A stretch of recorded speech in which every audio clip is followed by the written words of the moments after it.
Hello, fellow witches and wizards. My name is PhoenixGinny, and welcome to the stream. Welcome to Let's Play Sherlock Holmes, The Case of the Silver Earring. Okay, so this game is super old. So like super old, like older than the last game that we just played. Sherlock Holmes versus Arsène Lupin. So the graphics will not be great, and we'll see how it goes. I had to finagle it in order to be able to see it. My camera is on the other side, because it plays on this monitor instead of this one, and I can't change the resolution. Doesn't matter, it's perfectly fine. I think it'll work just fine. I don't think you'll be able to read anything on the screen. I don't think you'll be able to actually read any text or anything, but I'll read it as best I can. But yeah, should be fun. Will probably be hard. I already have the walkthrough up on my phone because we know how the last one went. That was kind of a disaster, but let me get the game up. Hopefully it goes okay. So I will tell you that I could potentially receive phone calls during the stream that I absolutely have to take. If that happens, I will put up my intermission screen and I'll come right back when the call's over. I did have a job interview this morning. As you guys know, I'm looking for a job, so it went pretty good. I mean, I hope it went okay. I feel, I don't know. If you know anything about what I'm feeling right now and how things are going with me, you'll know that I want a job, but I don't want a job. So there's a part of me that's like, oh, I hope it went well. And there's a part of me that's like, oh, please tell me it didn't go well.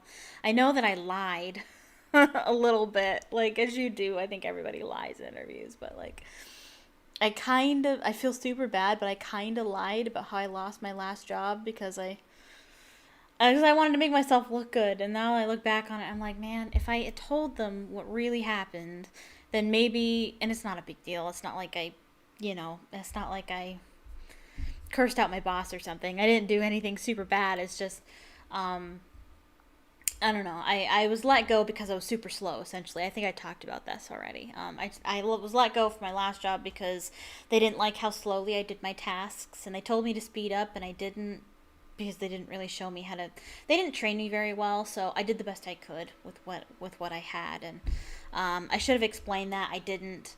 I didn't lie. I told them that they cut me because they had to cut staff, and so everybody was working from home half of the week, and I didn't have anything to do for half of the week because my job couldn't be done from home.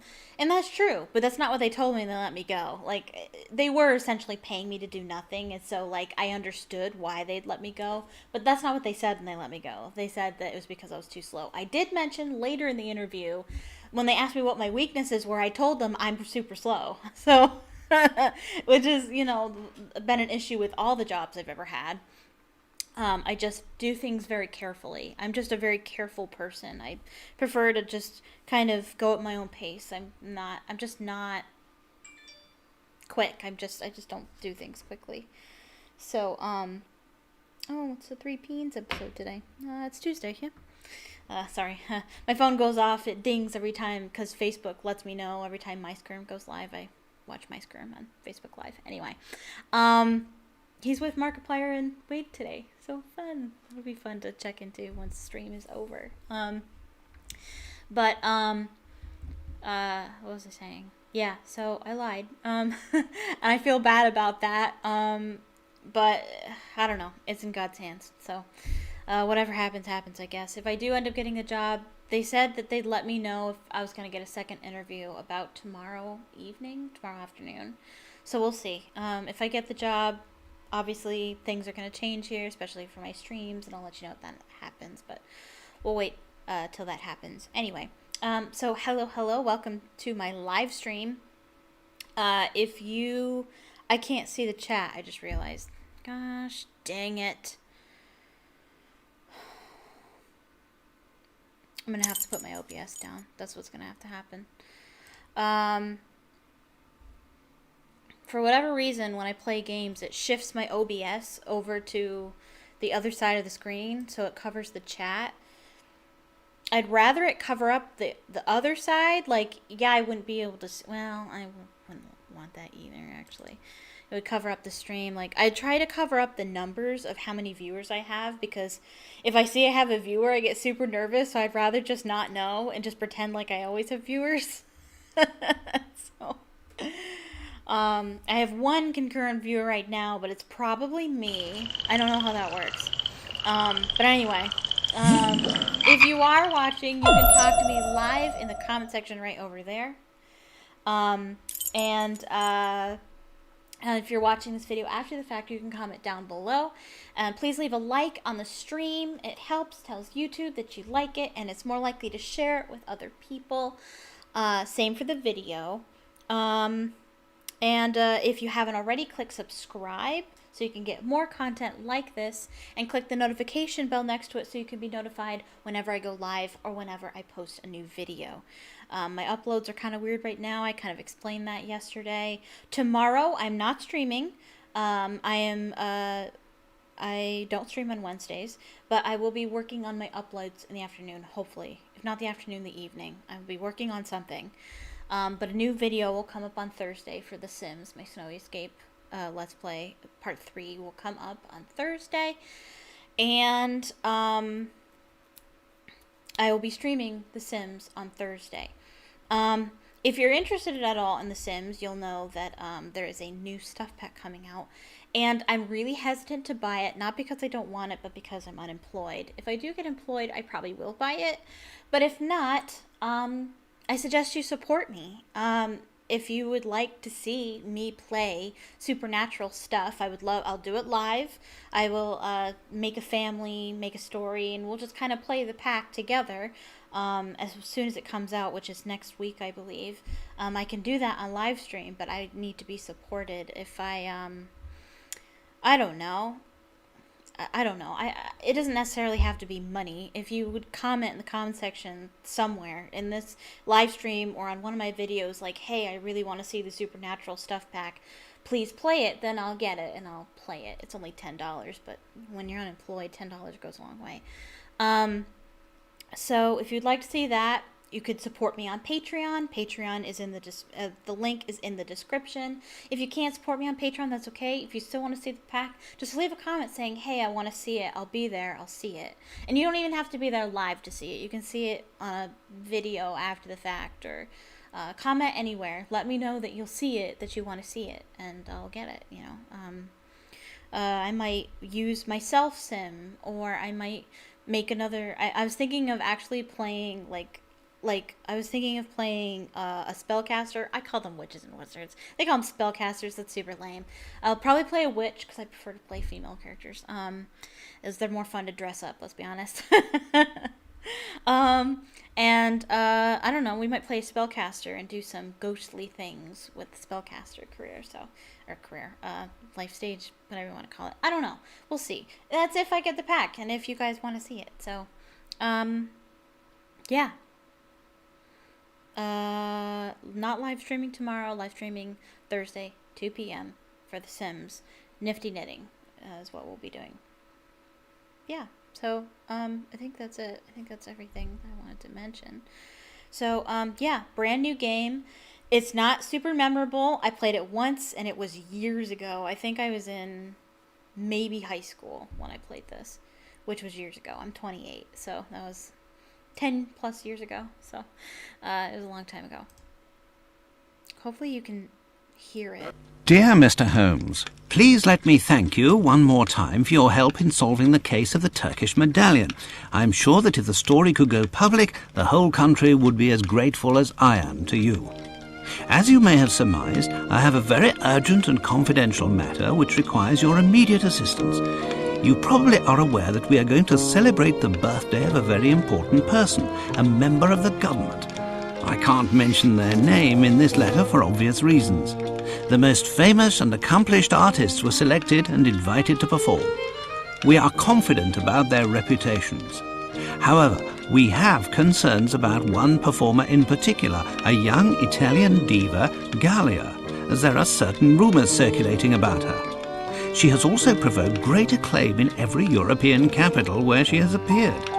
We want to include her in this gala event, but have reservations about her reputation. She is, as fortune would have it, in London for another engagement. Sir Bromsby has invited her to perform during a reception to commemorate the return of his daughter to England. Due to reasons of politics and security, I can't attend the reception myself. Apart from yourself, I do not know anyone else I would be able to complete a mission of such importance.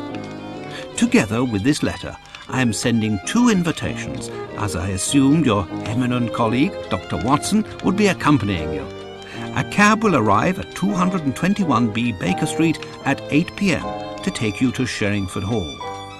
Even though I know that the prospect of attending a private concert given by perhaps the best voice in Europe is very attractive for a music lover like yourself, please allow nothing to distract you from this important mission.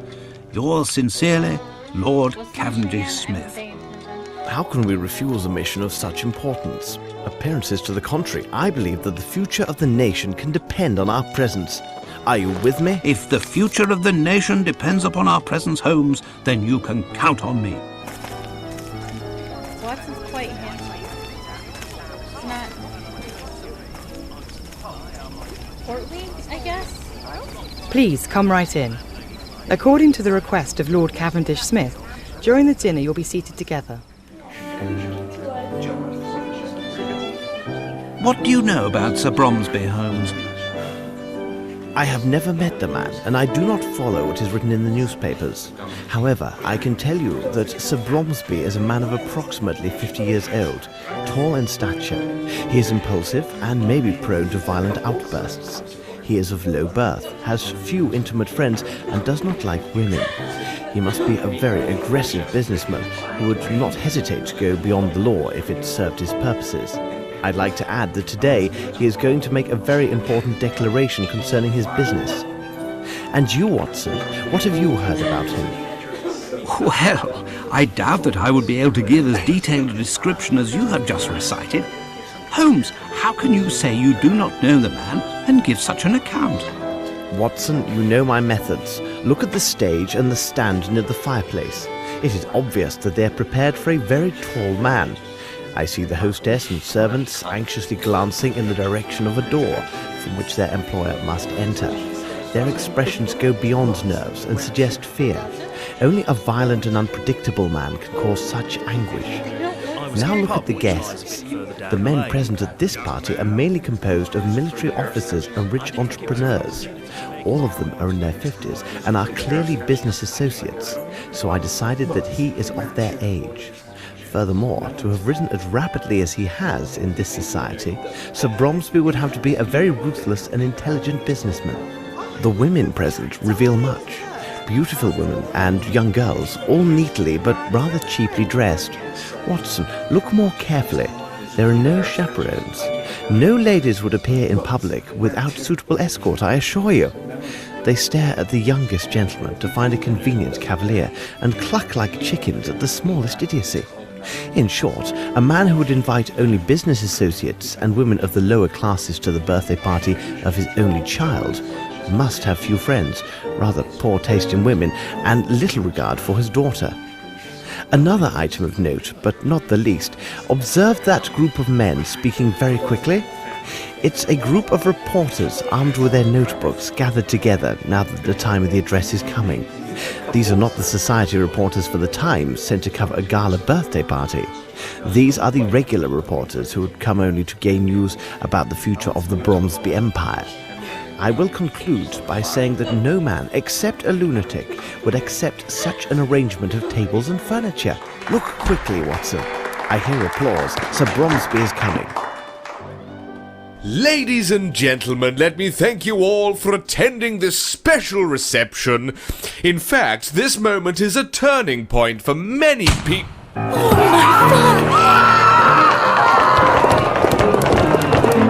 Watson, quick! Tell Miss Lambert not to allow anyone to leave and to send a man for the police immediately. Wow, that...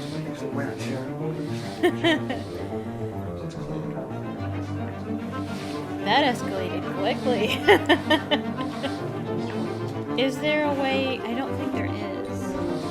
I think you have to play in third person. Well, I remember. No tutorials.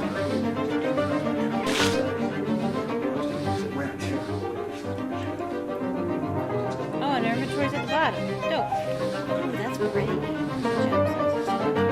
Magnifying glass, tape measure, test tube, bronze window. The first handwriting is small and elegant. The second is hurried and forceful.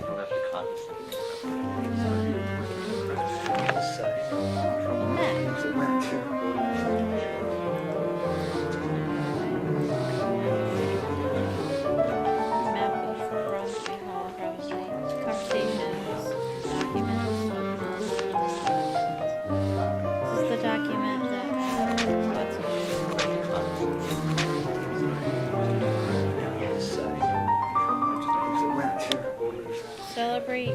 celebratory program in honor of the return of Miss Lavinia Bromsby.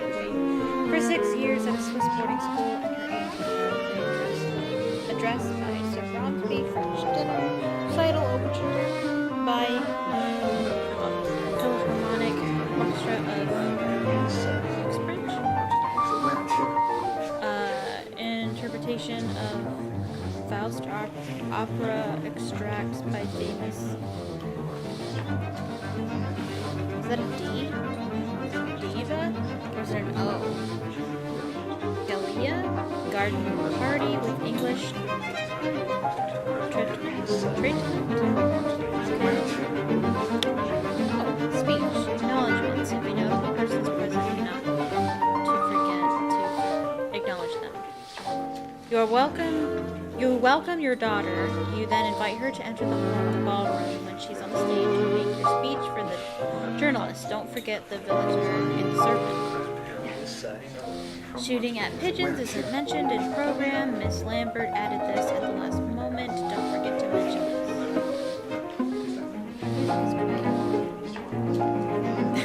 this. How do I get out? Okay, can I look at the options? Can we have subtitles, please? Is that what that means? I feel like red means no, but we didn't have subtitles before, and now we do, maybe?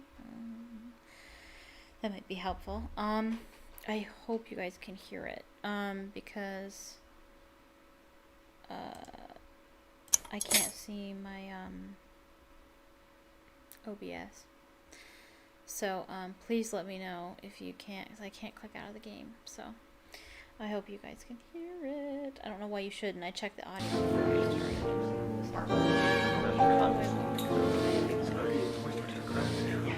You talk to this guy. Good day. My name is Sherlock Holmes. Would you mind if I asked several questions? If it helps you.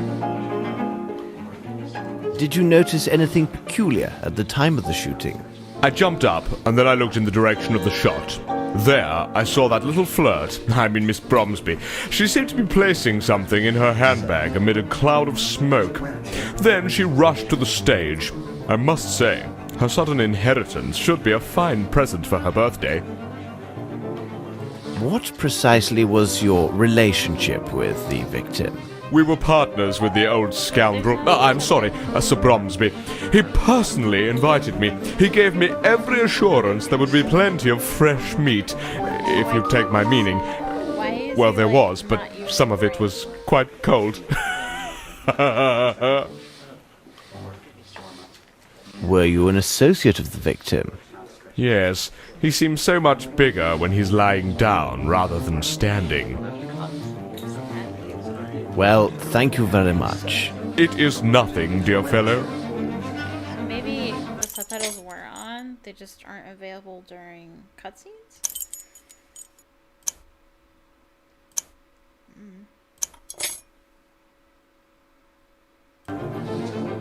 Music is great. I said that, but I mean, like, listen to it. It's really intense. Excuse me, if I may. I am Sherlock Holmes. What do you wish to know? I must ask, Who are you? I am the doctor from the village near the hall. Is he still breathing? He died instantly. Where is the bullet? It's still in the body. I must obtain police authorization to extract it. Thanks, Doctor. Never mind. Music down a little bit. Cause yikes. Oh wait, do I need to? Oh, resume. I might need to click accept. Yeah. Okay. That's better. None of this nonsense. We go through that door, we go through that door.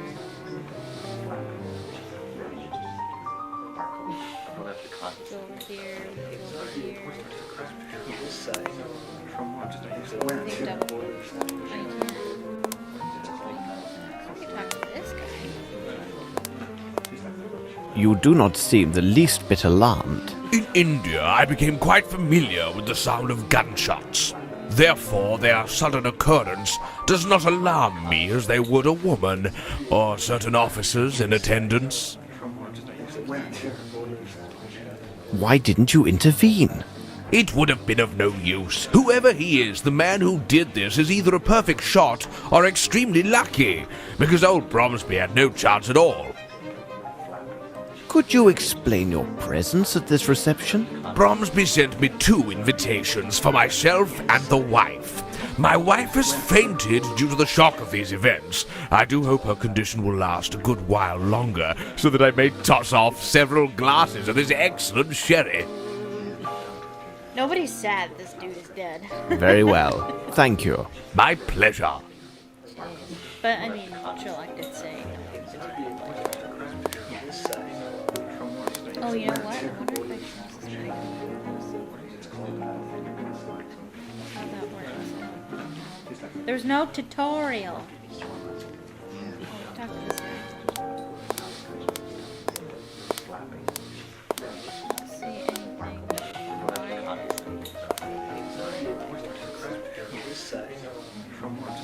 Dude flipping through the. That shot was dreadful, wasn't it? It's neither the first nor probably the last I shall hear in my life. Tell me, young man, are you a barman or not? Because I'm dying from thirst. Do I look like a barman to you?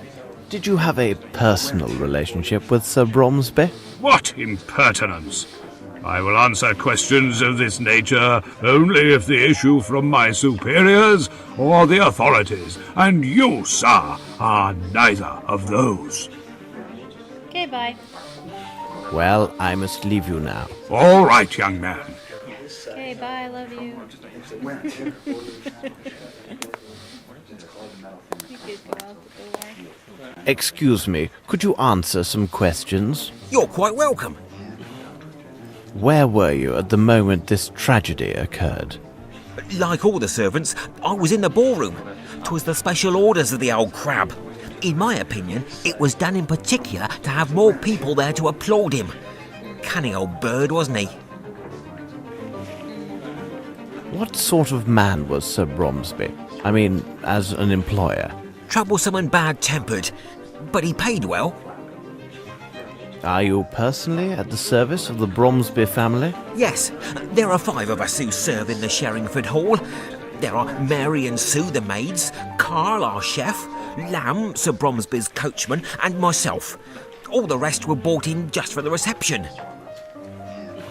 And where are the rest of the staff? Mary is cleaning downstairs. Sue went to comfort some little goose who had been crying bitterly. It's rather odd because it seemed to me she started crying before Sir Bromsby was shot. And the coachman? Lamb is at the main gate. Miss Lambert gave him specific instructions to throw out any reporters and ensure they do not re-enter the hall. However, it would not be good if he finds you've been asking questions here. Tell me, will my name appear in the newspaper? Thank you for your help. My pleasure, sir. Okay.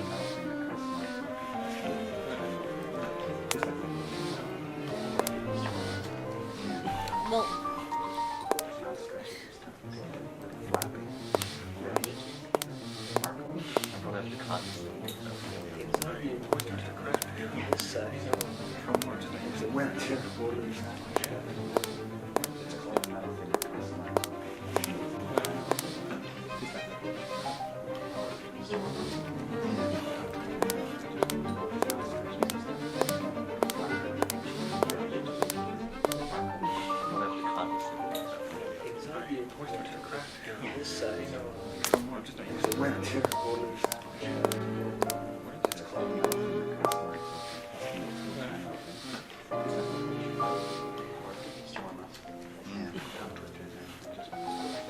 see anything.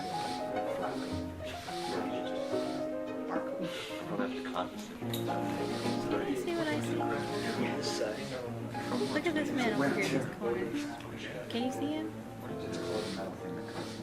He's floating. He's floating off the stage.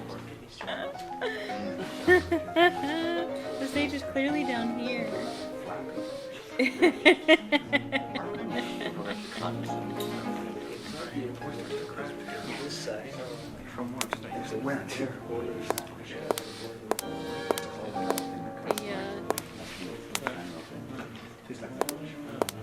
Rabble going on in the background to the background audio wasn't captured very well.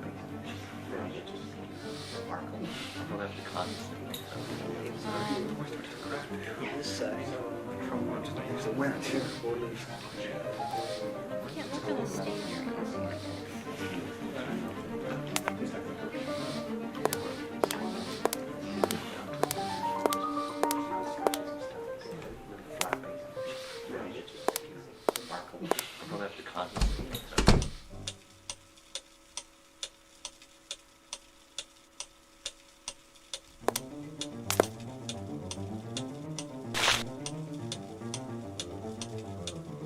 A small caliber pistol, a Wright model.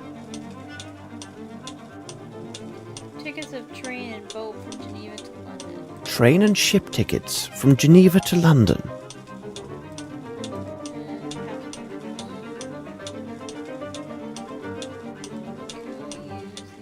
I need something.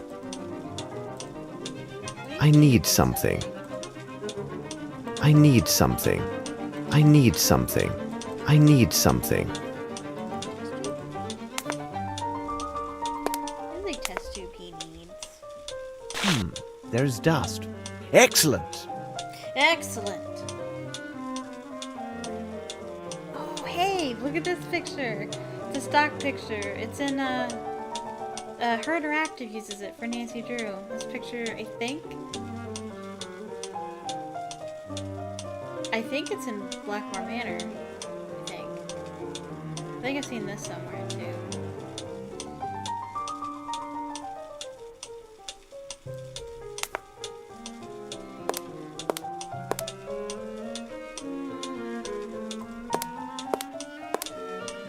I need something. You're so needy, Sherlock. Okay, so it looks like we'll know. What is it? Small box with white powder.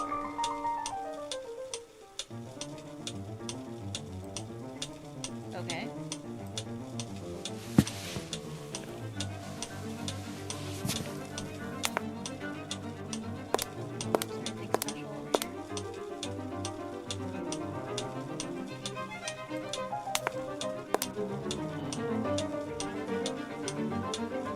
Okay, Sherlock, I want you to come over.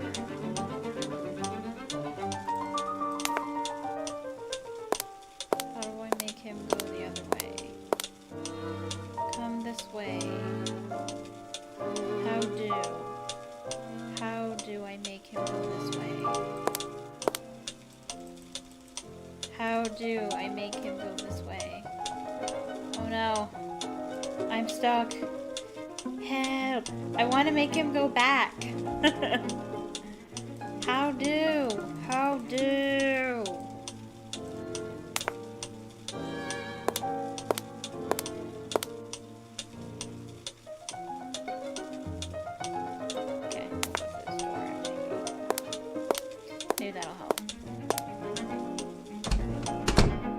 It smells of gunpowder. There's footsteps all over the place. Footprints. I wonder if I should save it. Okay, cool. Does that mean it's saved? I hope so. My mouse is being a little jumpy.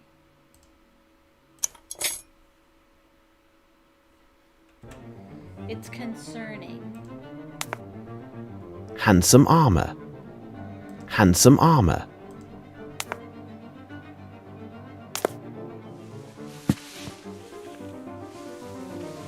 This black cloth is large enough to conceal a person. Is it? It looked kind of small to me.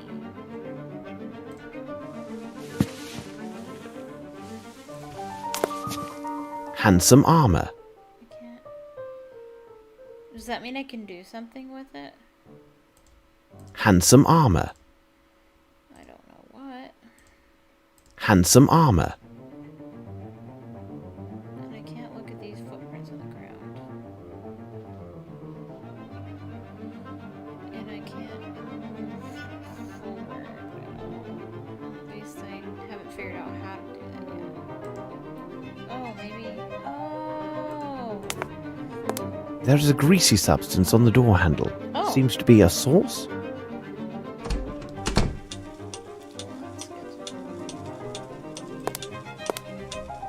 Okay, that's why I couldn't.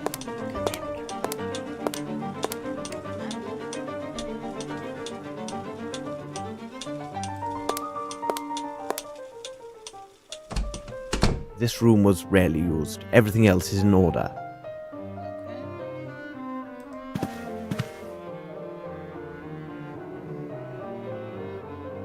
The French. A textbook to study French.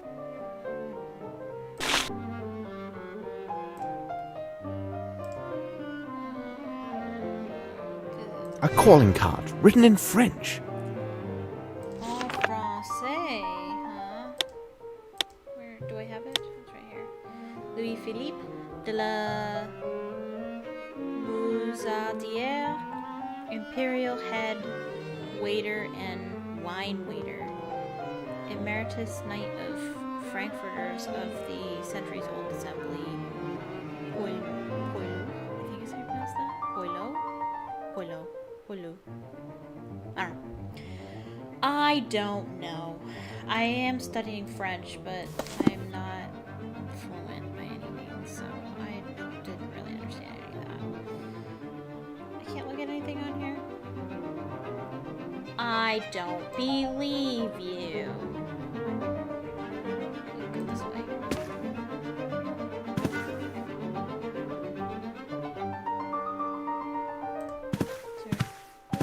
Can we not?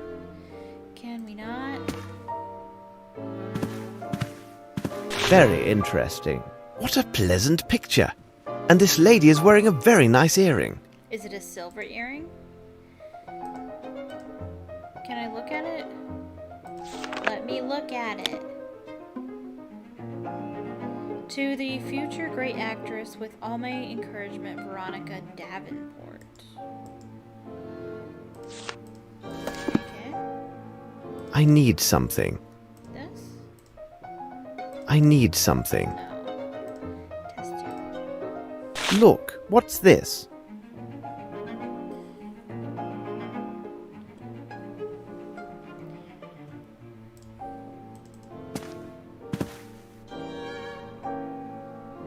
Everything in here?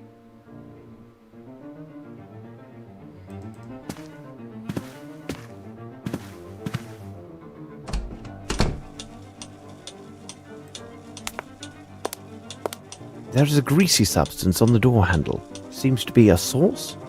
Wow, look how tall he is compared to the door.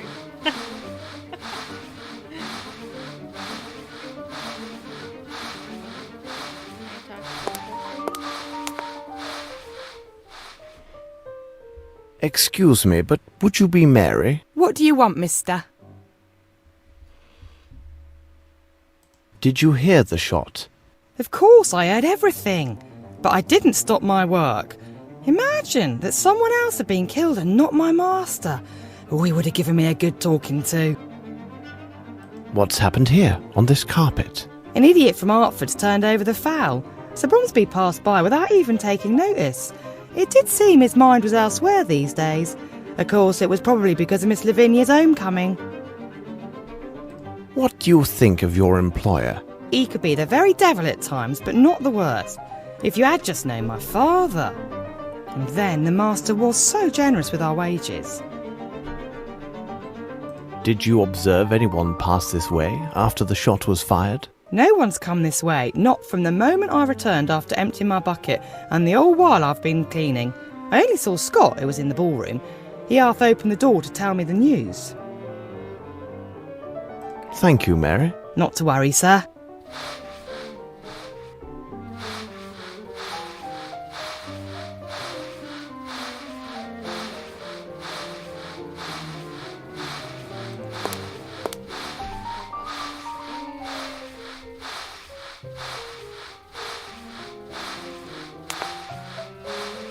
Just walk right through. She is. Is that it?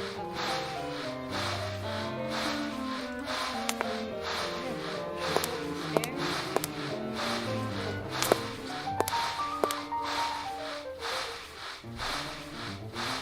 Nothing of any interest here.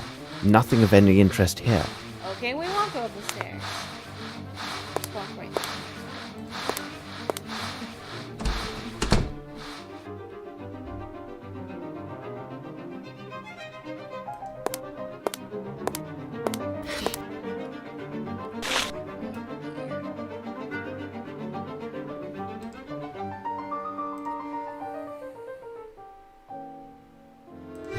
This is a woman's handwriting. What do all these annotations mean? What makes you say it's a woman's handwriting?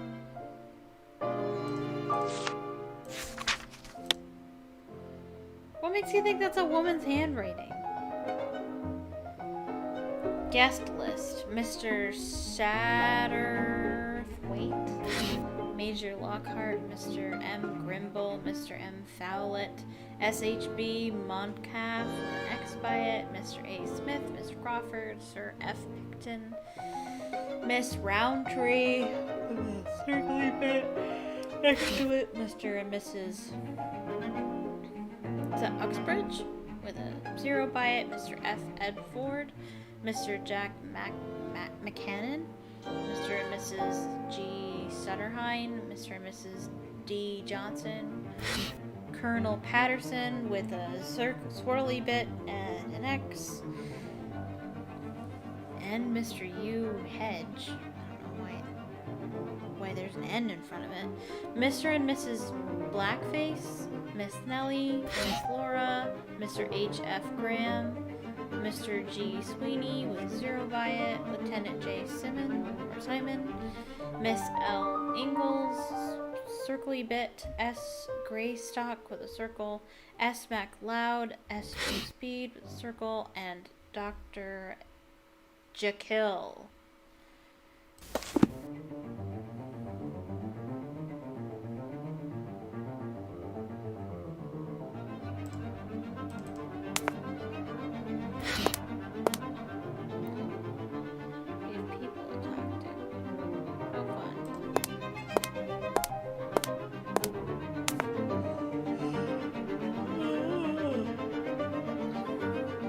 Please, sir, I have nothing to tell you. Everyone stands ready to accuse me of this foul deed. I have done nothing. I have only seen my father die before my very eyes on day of my majority. This young lady tells the truth. I can attest to her every move since she first appeared in the doorway. Beg your pardon for speaking so boldly, miss. Where were you at the moment of the shooting?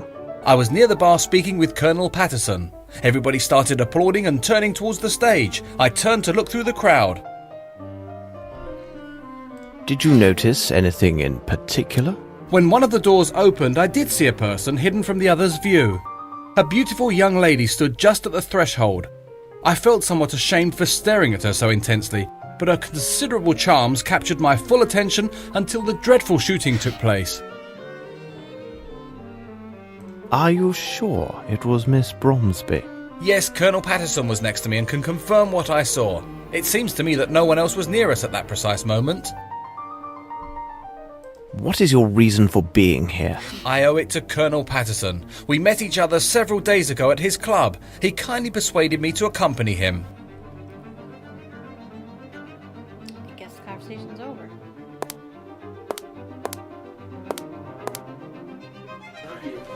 Whoa. Okay, I guess we're talking to the Colonel.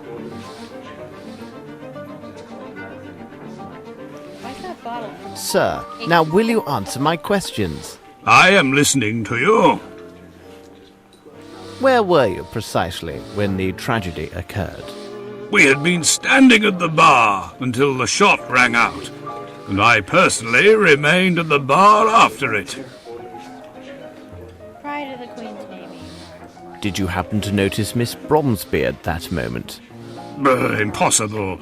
My eyesight is so deucedly poor that I would not even notice if a fly fell into my whiskey. Really?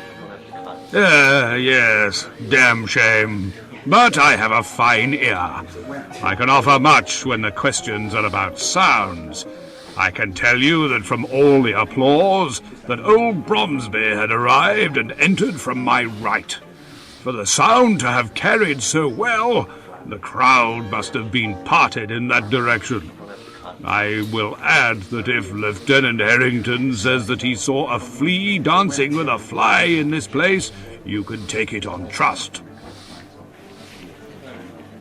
Is there anything else you recall? Well, hold on a moment. I do have a scoop for your tabloid. I can assure you that Bromsby was killed with a right revolver of small caliber. How long have you known Lieutenant Harrington? We met at my officers' club several days ago. A brave boy, you can believe me. What could be better than to invite him to be my guest at this reception, where he could make many fair acquaintances?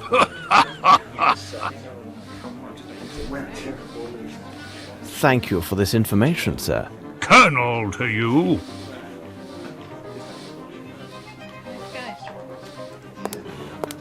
Were you at that precise spot at the moment of the murder? Indeed, I was standing just there. I could easily see the door because there were so few people in front of me.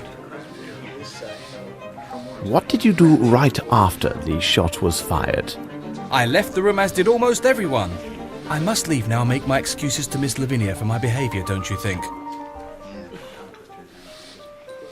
Thank you for your help. It was not a problem.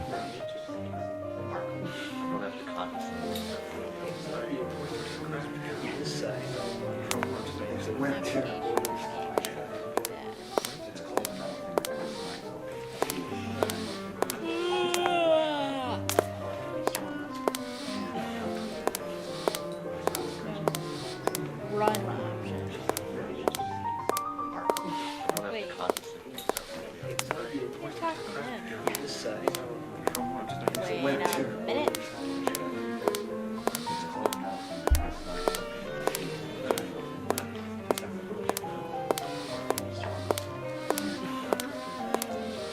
I would like to ask you several questions, if you don't mind. If I can be of help, sir? What were you doing when the tragedy happened? I was serving those two gentlemen. As I was occupied, I saw nothing. Are you one of the household staff? No, I was sent by the Hartford agency to serve at the reception. All right, you may take your leave. Good evening, sir.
I beg you, please leave me. I will answer only to the authorities. I should reveal one of my hints. I should? What does that mean?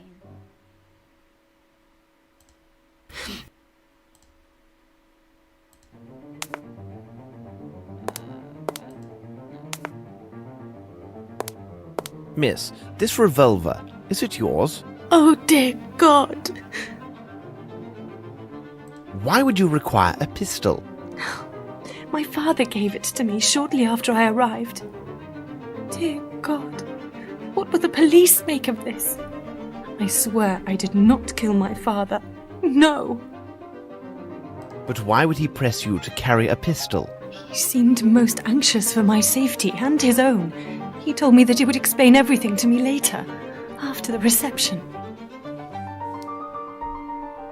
Miss, with your consent, I can investigate this matter. Mr. Holmes, Mr. Grimble has explained to me who you are and what you do.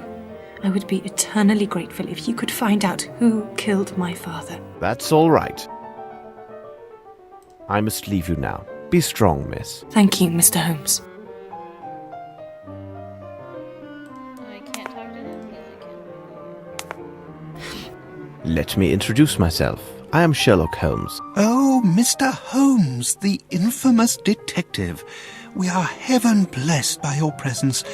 I am afraid I am still in shock. Tell us what you saw. I was behind Sir Bromsby when it all happened.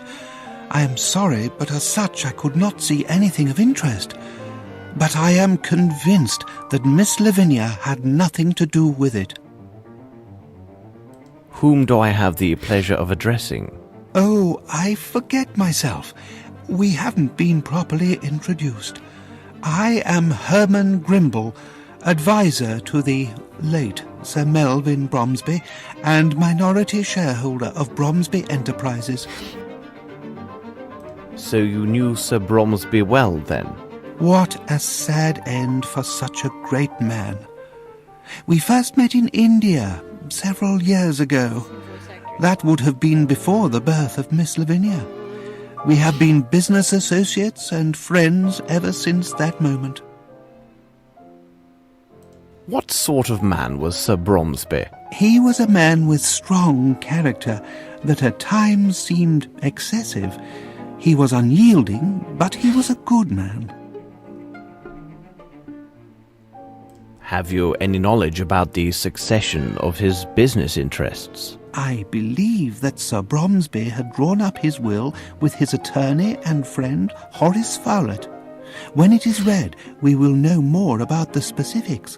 But I can assure you that nothing therein would threaten Bromsby Enterprises.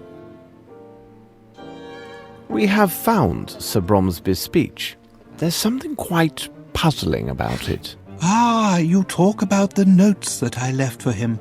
Sir Bromsby always improvised his speeches in public as well as in business. Nevertheless, it was still necessary to remind him about particular points. So I sometimes made notes for him on a sheet of paper. Hold on, he must have made that odd notation himself. It says something about a peasant and a snake. What could it mean? And where is this Mr. Fowlett? He must have been here, because he would have most certainly been invited. Although he is hardly a person of high society. Where could he be, I wonder? Did Sir Bromsby have any enemies? Oh, there are always those who envy a man who is successful in business. But to say that Sir Bromsby had enemies? No. I cannot think of anyone who would desire his death. Well, there's not too many people who are broken up. According to many witnesses, Sir Bromsby seemed anxious. Well, he really was a little worried these days, but it was most certainly due to the strains associated with the reception, ensuring a good time for his guests and the happiness of his daughter. They have not seen each other in 6 years. Perhaps he could not see her in the room. Thank you very much. I am at your disposal. Who's her mother?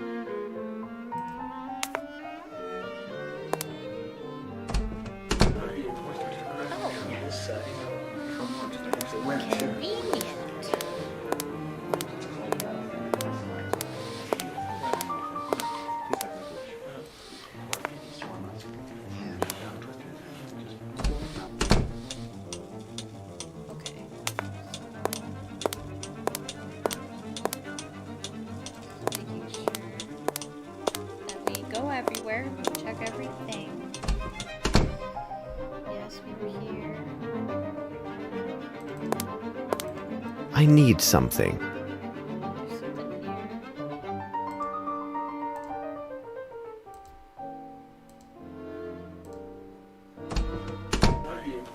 Huh? The handle is twisted down. What does that mean?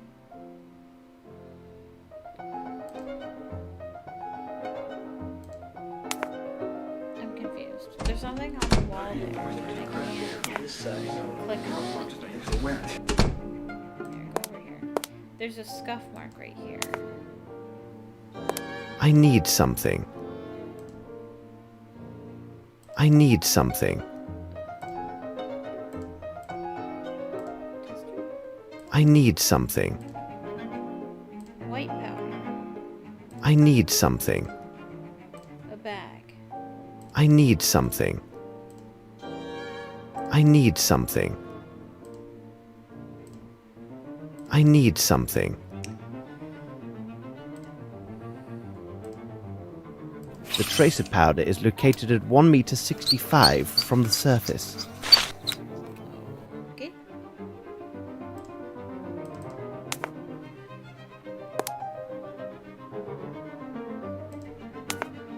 Look, what's this? Look, what's this? Look, what's this? Look, what's this? Do I need something for that? Black hair. Black hair. Is that it?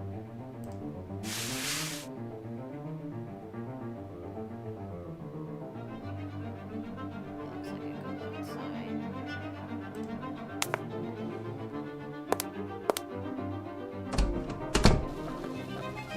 Ooh, the kitchen.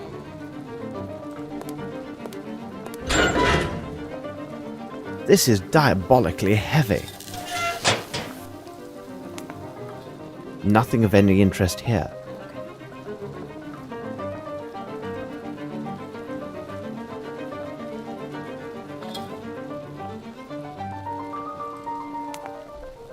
I need something.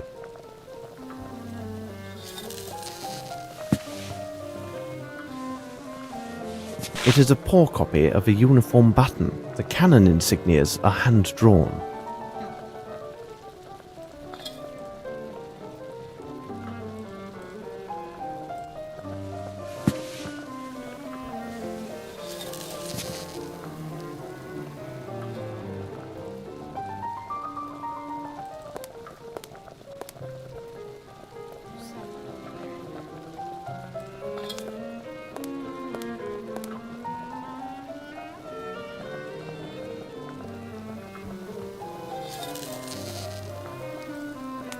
Nothing of any interest here.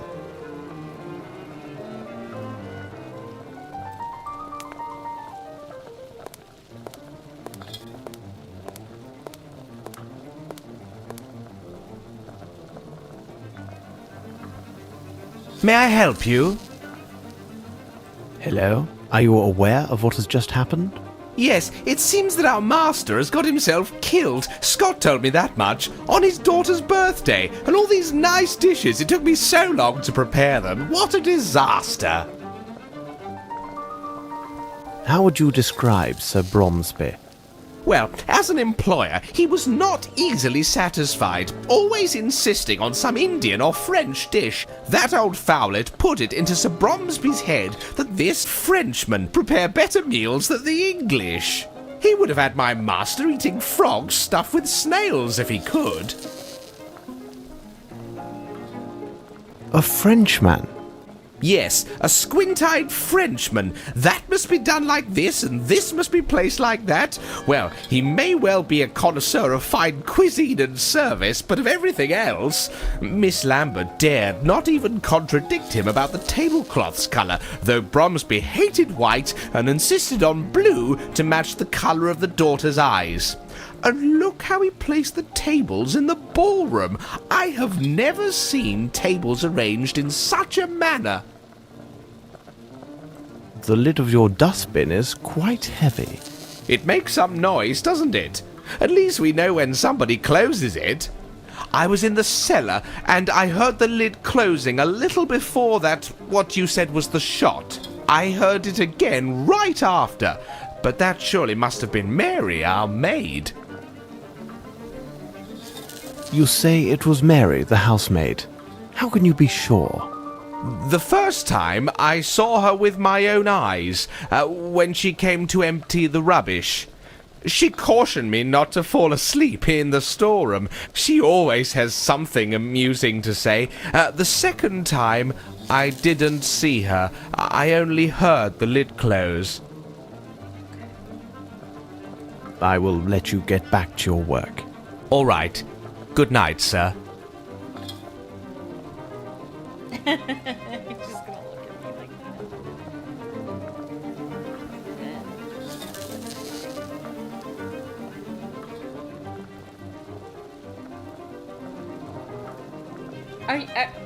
Are you seeing this? Look at this. His feet are like still here. Like he's clearly like in a cellar thing, but his feet are like right here.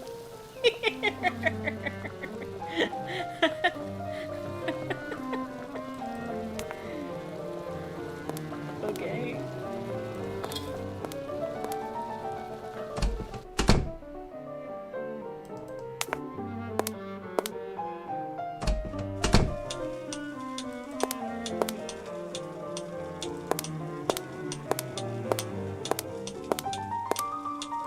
No, wait. I didn't enter that.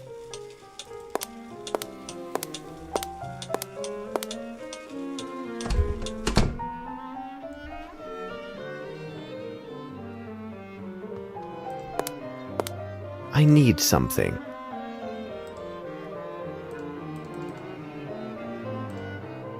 I need something.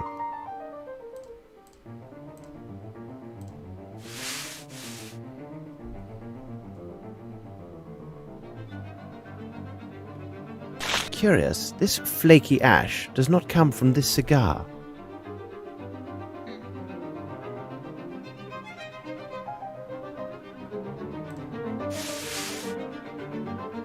Oh, hey, that picture is in Nancy Truth Curse Black Manor as well.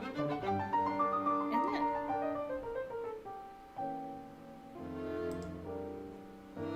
This way?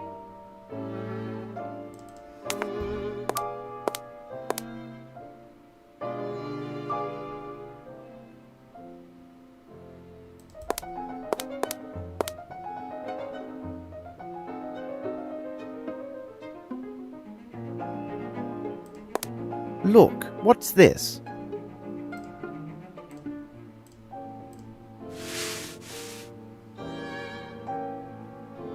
It's a pair of moustache scissors. Red greasy hair. Ew.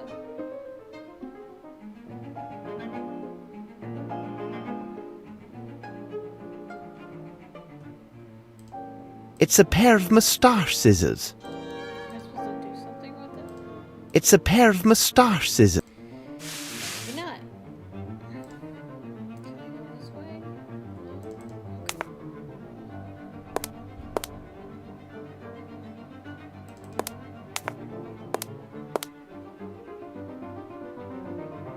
Oh, there's something on the ground here. Oh, let me click on it.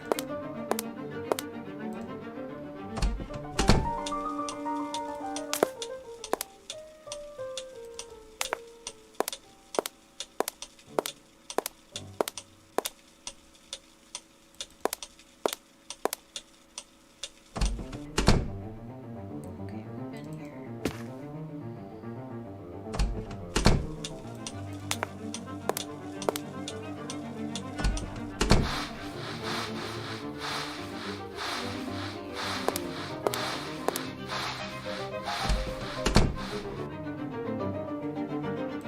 Was there another door down here? There is. Oh wait, I know where it goes. I bet you this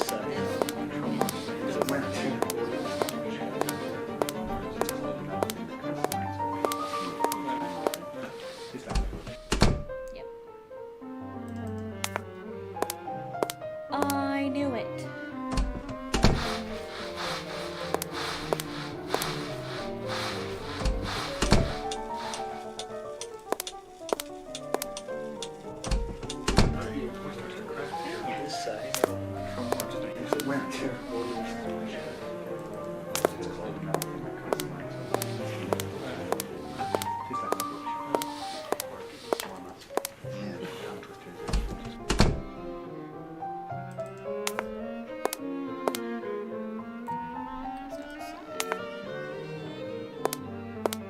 Just making sure that I've been everywhere. Yeah, we're just there.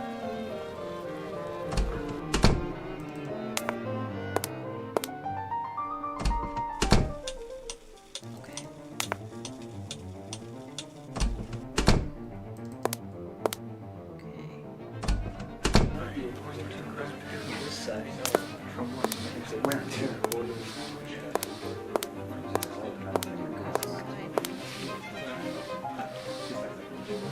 I think that's all.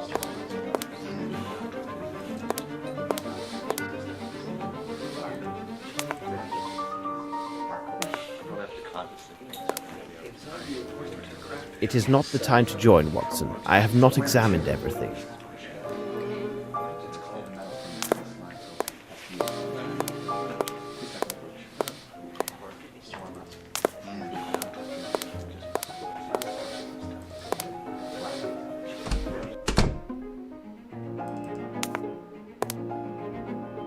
It is not the time to join, Watson. I have not examined everything.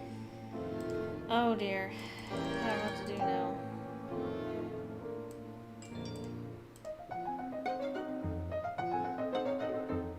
now. Train and ship tickets from Geneva to London. Yeah, I already read that.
In the staircase room, it seemed that the sauce found on the rags here matches what was found on the door handles.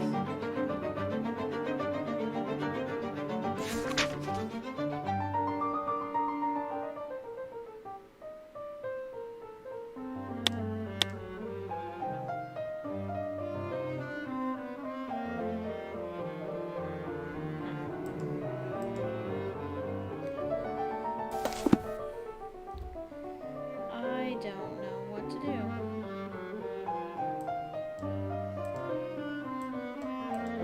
I don't know if you can combine objects in your inventory or not.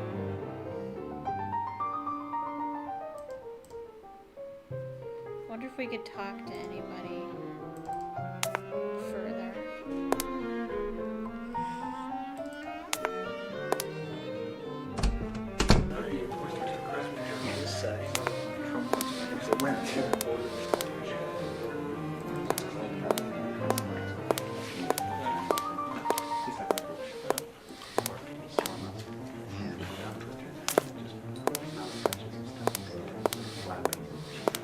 What, more questions? Well, thank you very much. It is nothing, dear fellow. Also, I wonder if there's anything I need to show.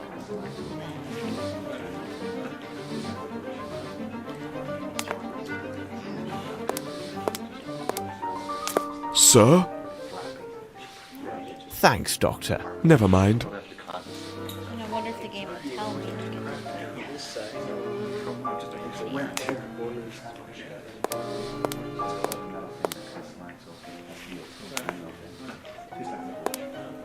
I am listening.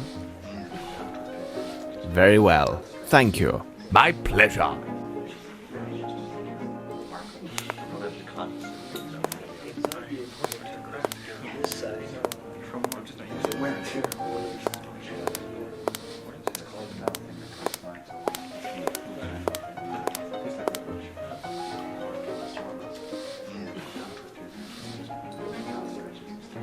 This bar is raised. That's why everything's clipping into it. I can't even attempt to talk.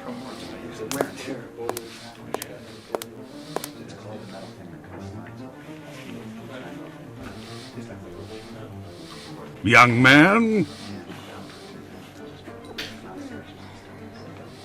Thank you for this information, sir. Colonel to you.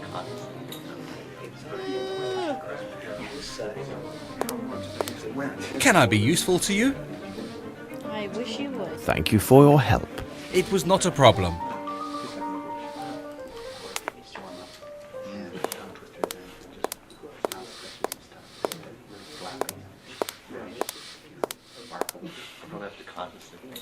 What's this? It's awesome. Look, what's this? What is it?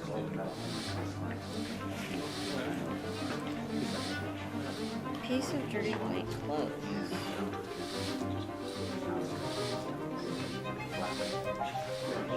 Have I examined everything now?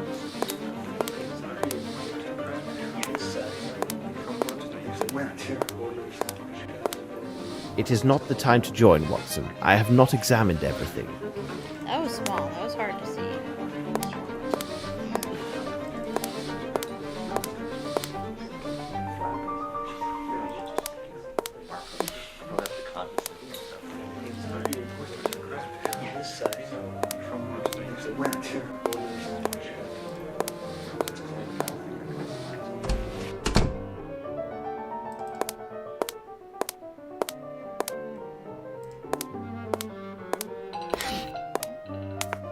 I beg you, give me some time to recover my senses.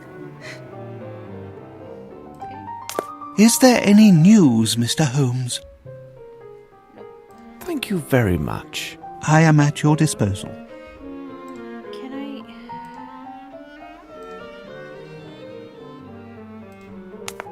I beg you, give me some time to recover my senses. No. Okay.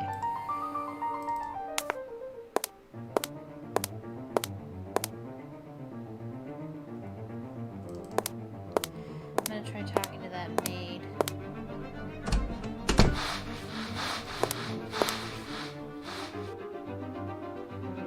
Any more questions? Oh, yes. Did you go to the well during the reception? Yes, I went there once to empty my bucket, but that was before the dreadful shooting happened. Only once? I told you, only the one time. I even called out to that lout Carl not to fall asleep. Oh, he spends his time drinking in the storeroom, and I often find him asleep there. Oh, but please, sir, you won't mention any of that to Miss Lambert, will you? And the Frenchman, how could you describe him? He's a sly one. He's also cross-eyed. Oh, but most handsome and very talkative. Ask Miss Lambert. She's quite keen on him. Where's Miss Lambert? Thank you, Mary. Not to worry, sir. I don't know. But I will take a break. I'll take an intermission. How do I get out? Get out. Yep. Okay. Hopefully my sound was working.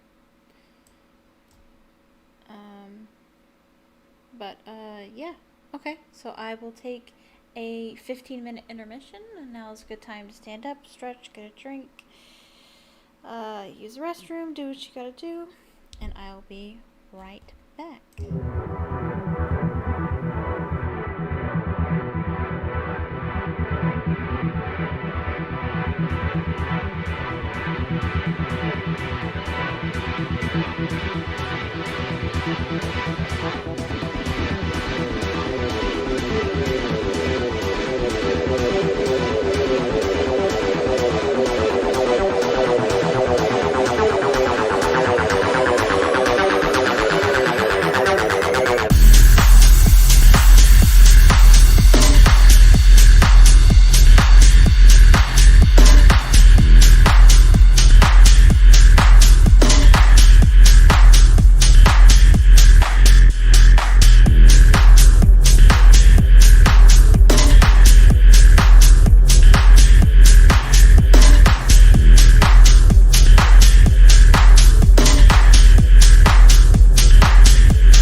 welcome back. Okay, so I'm gonna make sure that my audio is working okay. Oh,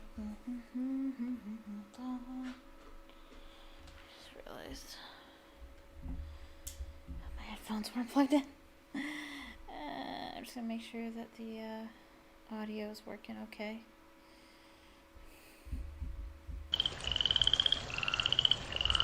It is.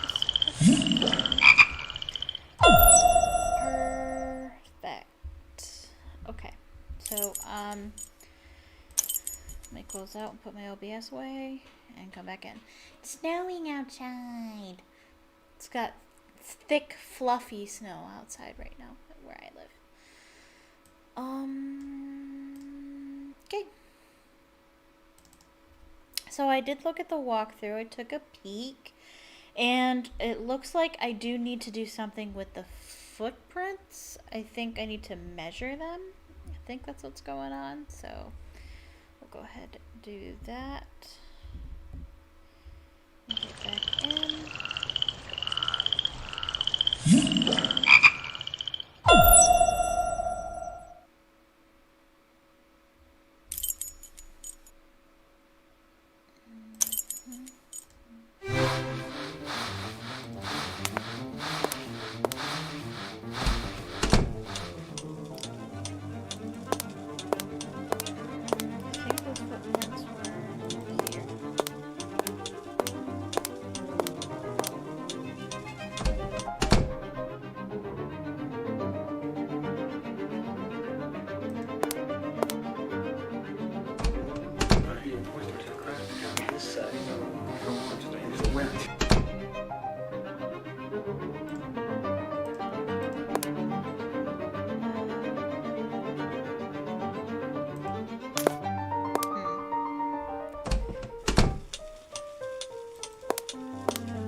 It is a size 7. Okay.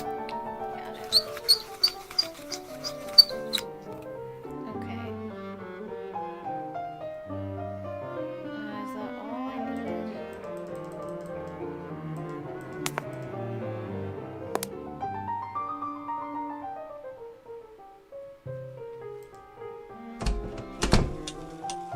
I think so,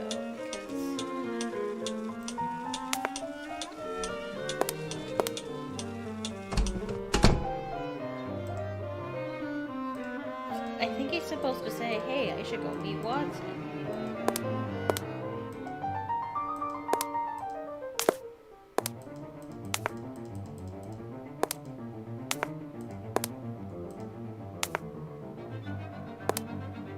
Oh, I don't know.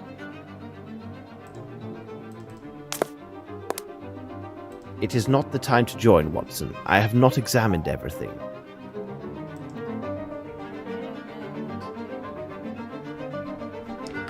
Let's take a look at the walkthrough again. Let me go ahead and brighten up my screen here so I can see. Okay. It says day 1, 14th of October, 1897. This is Game Movers, by the way, which is pretty much the authority on all walkthroughs. The inventory bar is the magnifying glass, tape measure, and test tube. Check the documents page of the notebook at bottom left and read the letter and birthday program. If a hand cursor is seen, click on it or use the magnifying glass, tape measure, or test tube. In the book? I don't think it means in the book. I think it means...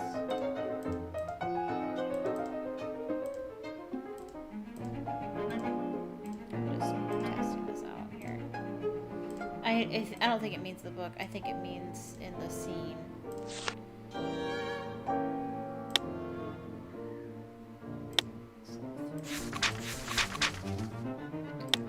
This stuff here.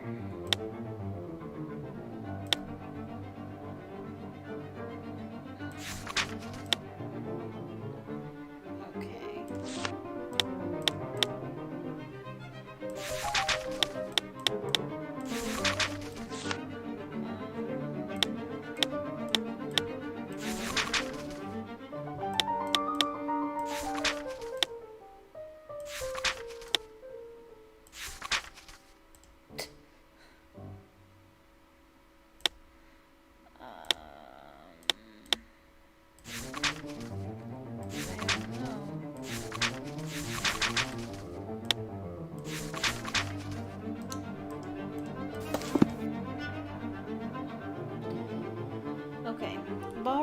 the paper on the floor, right-click, and click on the blue read of Bromsby's note. There are two kinds of handwriting. Open the notebook and read the entire note. Document's page. Note the words in blue about peasant and a snake.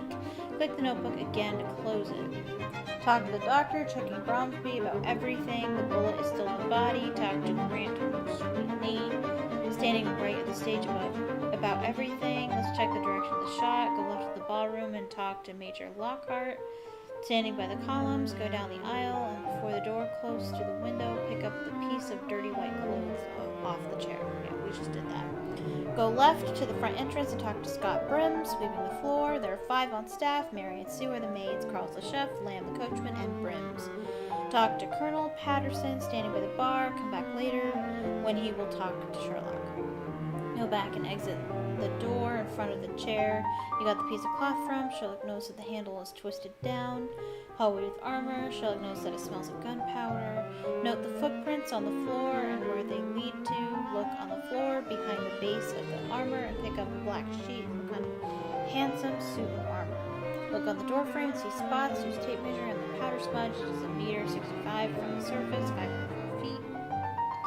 Turn around and use the magnifying glass on the mirror table. Take black hair. Kitchen, enter the door. Across the armor, use the magnifying glass on the door. Left of the stool by the central preparation table. Take the poor copy of the uniform button. The cannon insignia are hand-drawn. Check the wood-covered dustbin on the left. The lid is diabolically heavy. Check the sink and the cabinets. Nothing of interest here. Go to the bottom right, the central table, and talk to Carl Panister, the cook. Learn about a squat-eyed Frenchman chef and white tablecloths. Learn about hearing the dustbin open before and after the shot was heard. Exit the kitchen. Hallway with table and paintings. Exit through the door. Left of armor. It is noted that there's a greasy substance in the door handle. A sauce. Smoking room. Enter the room on the right. Note the footprints on the floor, like the one on the other hallway by the door to the ballroom. Use the tape measure on the footprints. It's size 7. We just did that. Nice sound of the tape measure being rolled up. Use magnifying glass on ashtray and table. Take flaky ash from ashtray. The flaky ash does not come from the cigar. Go to the left screen, following the footprints, and enter the bathroom. Use magnifying glass on bottom corner of the sink below the soap dish sink. Take red greasy hair below the scissor. Who has red hair? Exit and go back to the hallway. Hallway with table and paintings. Go to middle of the hallway and use magnifying glass under the table. Pick up small box with white powder. Go down the hallway. Pick up the red bag off the floor in front of the right door leading to the ballroom.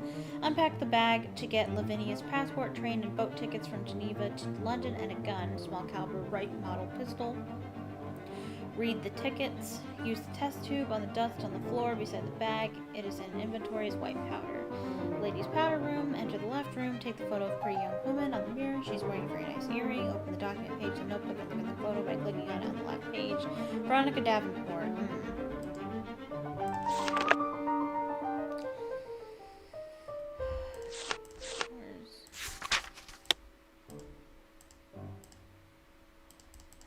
Thought I could click on it. Okay.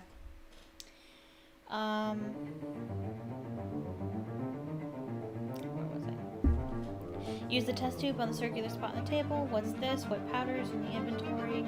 Look close at the notebook on the table by the sofa. Take the visit calling card written in French, taking out the French salons book. Close the notebook on the table by the sofa.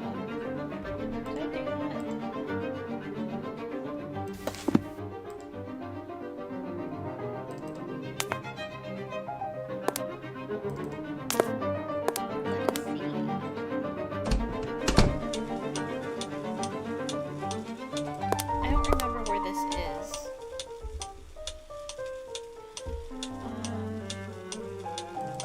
Where this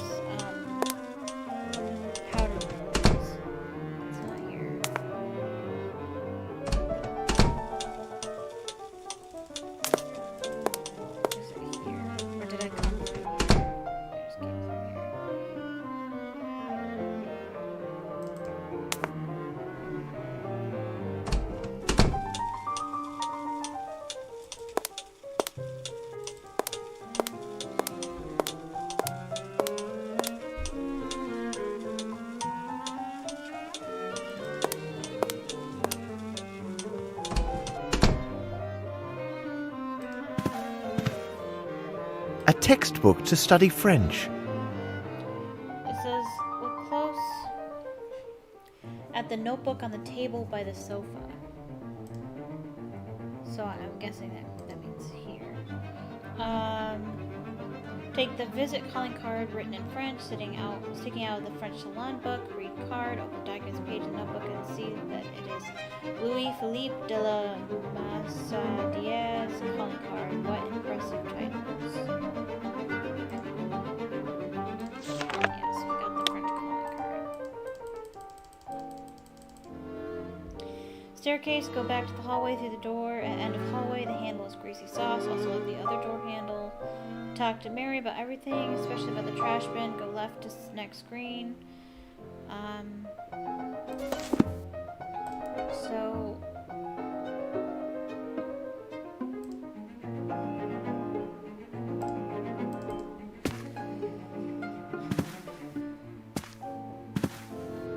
Okay. So we can't go over there.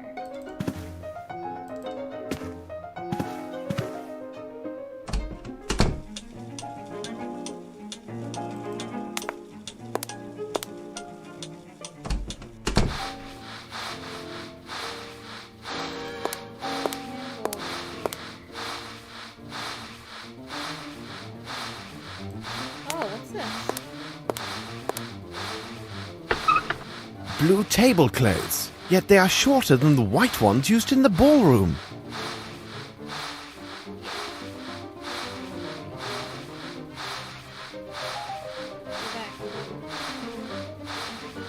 Blue tablecloths, yet they are shorter than the white ones used in the ballroom. Yeah. It says,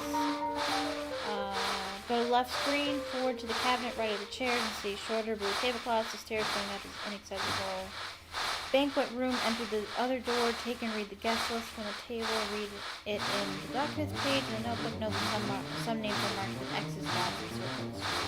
Go to the bottom screen and talk to Herman Grimble. This will draw... The will was drawn by Horace Fowler's advice, where it could be, talk to Lavinia, military man, Lieutenant Harrington, nice hair. Defends Lavinia. Ballroom after the defense of Lavinia, being told his man is Lieutenant Patterson, listening to the bar at the ballroom.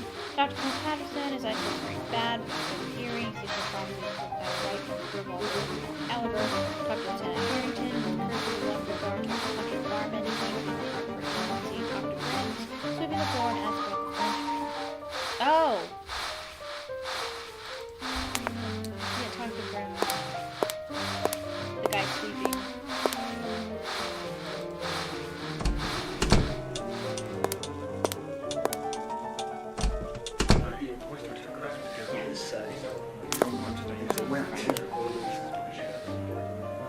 Yeah, I tried talking to everybody but him. Great. That's probably the one thing I needed to do. Come on. I obviously want you to go over here. Come on, game. Navigation in this game is not great. It would have been much better if I could do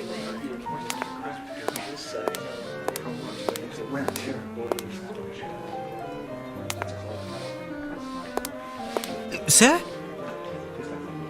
Did you know the Frenchman? Oh, he chatters on, like all the French. I do not think he came back. Thank you for your help. My pleasure, sir. I asked myself, what was Watson doing while I was searching the house? He was supposed to prevent people from leaving by the back entrance. And there. Here now, watch your step. If you're a reporter, there'd better be a doctor nearby, because when I get done with you, you'll need one. Look here, my good man, I am a doctor. Dr. Watson, in fact, and believe me... Dr. Watson? Hold on. Are you the Dr. Watson who writes about all those cases solved by Sherlock Holmes? I've read all your adventures. Who are you? My name is Lamb, Governor. I'm Sir Bromsby's coachman. Tell me, is he really that clever, this Sherlock Holmes? Look sharp, Lamb. Sherlock Holmes and I require your able assistance. No doubt. Stand firm at the private entrance and make sure no one enters or leaves until Holmes or myself returns. My pleasure, Dr. Watson. You tell Mr. Holmes that if anybody even steps on the lawn, they'll have to deal with Lamb. And I can tell you, there are few bold enough to dare my fists. This door is blocked. That gate is the only way in or out of here, Dr. Watson. I've already secured the other door on orders of Miss Lambert to avoid them nosy reporters.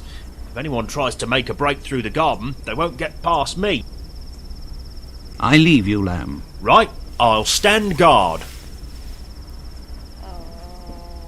Okay. What's next?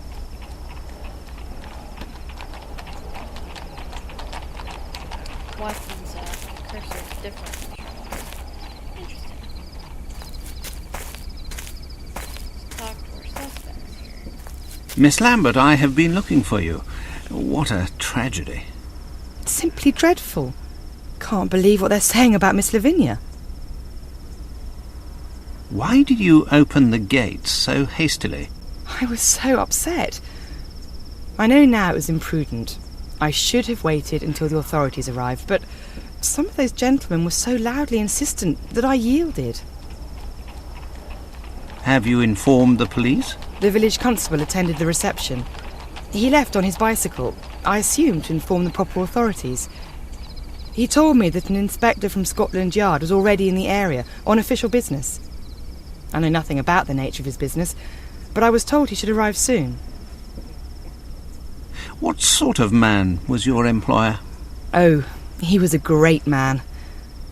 The people of the hall considered him to be very strict, but I think it was just his way of showing a fatherly attitude. And he dreamed of this day when Miss Lavinia would return. You have a list of guests. Oh, of course. I have a complete guest list for the reception. It's inside the dining room.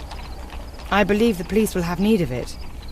Well, nevertheless, I must first caution them to pay little heed to the notations I made regarding certain names. Why were these notations made? Their purpose was to note particular seating arrangements for the meal and the recital, according to specific concerns. Those individuals whom I considered to be very important were marked with a circle. What about the other odd marks? Louis-Philippe, Monsieur de la Mazardière, suggested this method of arranging the seating. He also advised me that those guests with poor eyesight and hearing should be seated so that the acoustics and lighting in their room would favour their enjoyment of the recital. So the first category was marked with a point, the second with a cross. Okay. What do you know about this Frenchman? He is from a noble family, but found himself forced to seek a vocation as a head waiter. He is so inspired and keenly sensitive to the details. At first, I was afraid that Sir Bromsby would take offence with his suggestions, but he had moderated his opinions regarding French culture due to the influence of his friend Horace Fowlett. What did he do that was so extraordinary? His assistance was invaluable. He took such concerns with every little detail. The dishes, the tablecloths, everything. He not only declined an offer of lodging here at the hall, he also deferred his wages until the end of the reception. Oh, I would be so glad if he were here now. And where has he gone? He had pressing business in London. In fact, he found it necessary to visit his Harley Street physician. It seems his glasses were no longer helping with his eyesight. You have been very kind, Miss Lambert. You are most welcome. Oh, what a tragedy.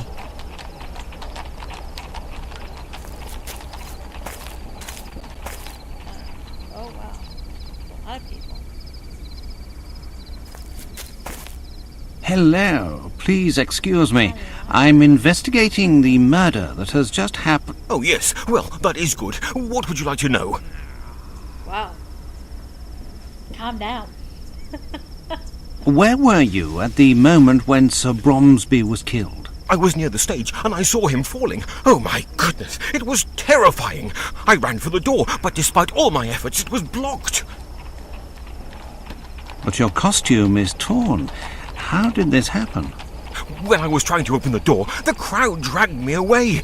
I then fell to the floor. I fortunately suffered no harm, but when I arose, my beautiful costume was ripped and stained. Well, I won't disturb you anymore. Yes, no, fine, thanks. Yikes, what drugs is he on?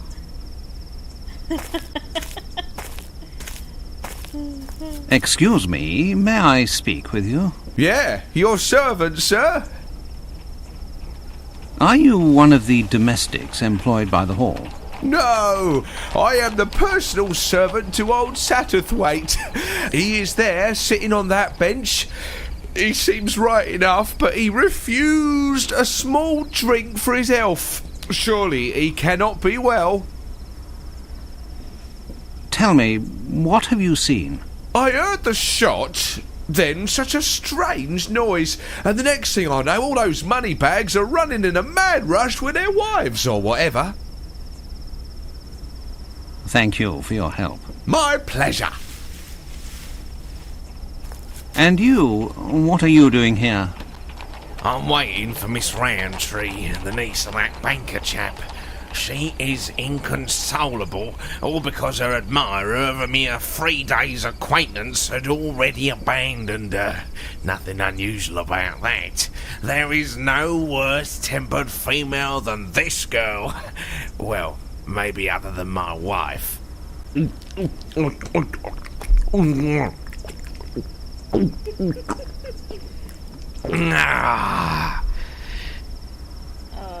Okay. You heard the shot? I just left to relieve myself there at the end of the garden, you see. Seems to me I missed a good race for the doors. Worthy of the Royal Derby. Well, good. Cheers. His voice acting. It's silly. Well, my good man, why are you here? I am the manservant of Lieutenant Harrington. I accompanied him with the old general of the infantry or whatever. I seem to have drunk too much. Did you hear the shot? What shot? Oh, the shot. Great reception, isn't it? Okay, bye. I have to go. Are you all right? Very good. Bye, madam.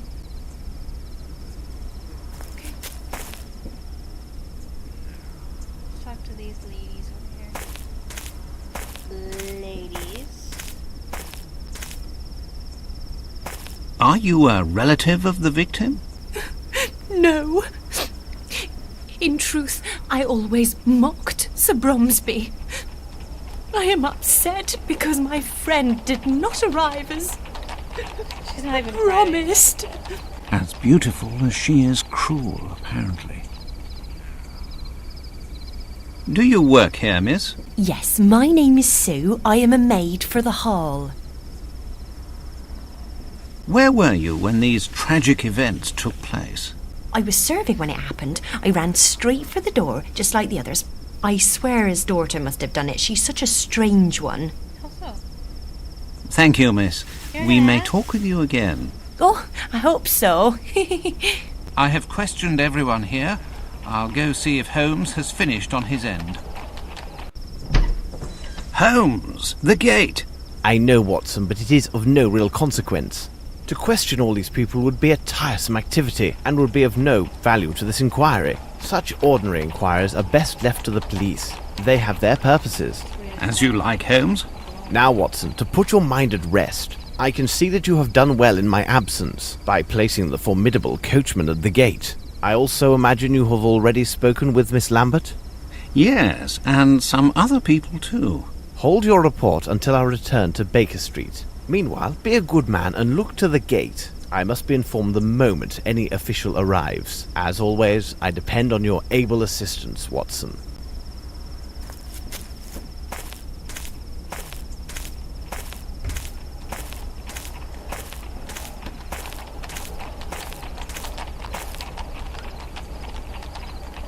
Okey-dokey. I'm gonna save it. Save. Not new. Not. Let's have a look around. Or can we talk to that guy? No.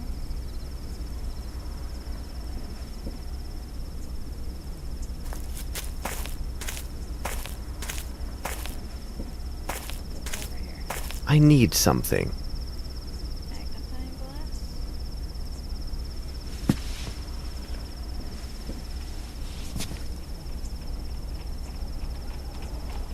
I need something. Magnifying. I need something. Hey, It is a size 7. oh, it's a thick. Doesn't look like it's proper to me. You just picked something up too. What is it? Cigarette.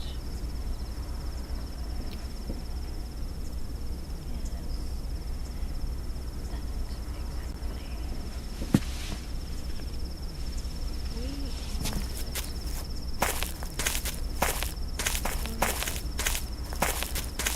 oh, something's going on. I'm just like, what? Holmes! Good day, Lestrade. Your haste deserves comment. One could say that you were right to hurry here, as this case is one of great complexity and challenge. Do not worry. I think that you will manage to get back to your mother before the dinner hour. In the name of devil, Holmes, you go too far. Do you spy on me now? How do you know I've been to my mother's? Dear Lestrade, it is really quite simple. I must admit my mind has been stimulated by the main course, which would be this unique case. However, I sometimes enjoy a light snack of the details which surround it. Observe, we are in the middle of the countryside, and you have some fresh yellow pollen, but only on your right sleeve. This implies a recent gift of flowers. It is a gallant gesture, but surely a meeting with the fairer of our species would take place in London. Considering the promptness of your arrival, it must have been a bouquet of flowers you took to someone who lives in this area. I presume that you have family living nearby, and I would think only your mother would warrant such an attentive gesture. There is a fresh dab of fat at the corner of your mouth, as well as on the bit of handkerchief visible from your pocket. This is consistent with a recent meal of a big piece of steak. Who would make a policeman swallow such a substantial meal at this hour, and when a crime has been just committed? It could only be a mother thinking about the hard task awaiting her child. Well, Holmes, when you explain it like that, it really seems quite simple. Good show. What about this Bromsby murder? A unique case, as I've already noted, but any supposition would be premature until we consider Dr. Watson's report, as well as your own findings. Miss Lavinia has asked that the esteemed Dr. Watson and I give this case our full attention, though I doubt she is aware of all the implications of this case. Lestrade, you can find the victim inside, and I recommend calling upon his solicitor, Mr. Horace Fowlett. Mrs. Hudson is cooking a roast tomorrow at noon. Why don't you be our guest, and we can share our discoveries? What do you think? Watson and I must take our leave, as there is much to be done at Baker Street. Are you coming, Watson? Let us return to Baker Street. Let us return to Baker Street.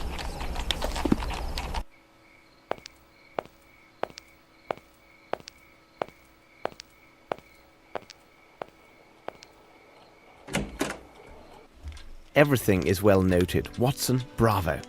All of these elements will be a great help to us. As for myself, I have already told you everything that I know, and I can tell you nothing more until I receive answers to the messages I've sent with Wiggins. Now I must return to my experiments to test my theory regarding the substance I found at the scene of the murder. Meanwhile, I suggest you look through the books in the bookcase. Information that you find there might prove very useful in resolving this case. I have to check 3 books on the shelves. Let's see.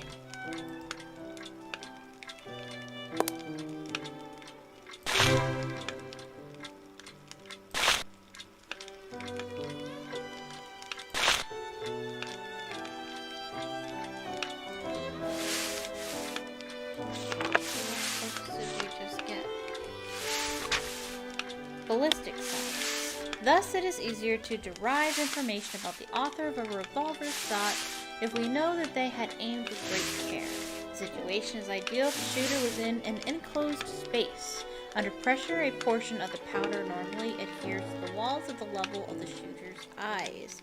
It is enough to add approximately 15 centimeters to the height of the powder marks to arrive at an approximation of the shooter's stature, accurate to within 1 or 2 centimeters. Popularization of Ballistic Science by S.H. Holmes. Okay. Study of Tobacco. The Source of Tobacco by M. Palin explorer. After authorization, this local herb is mixed with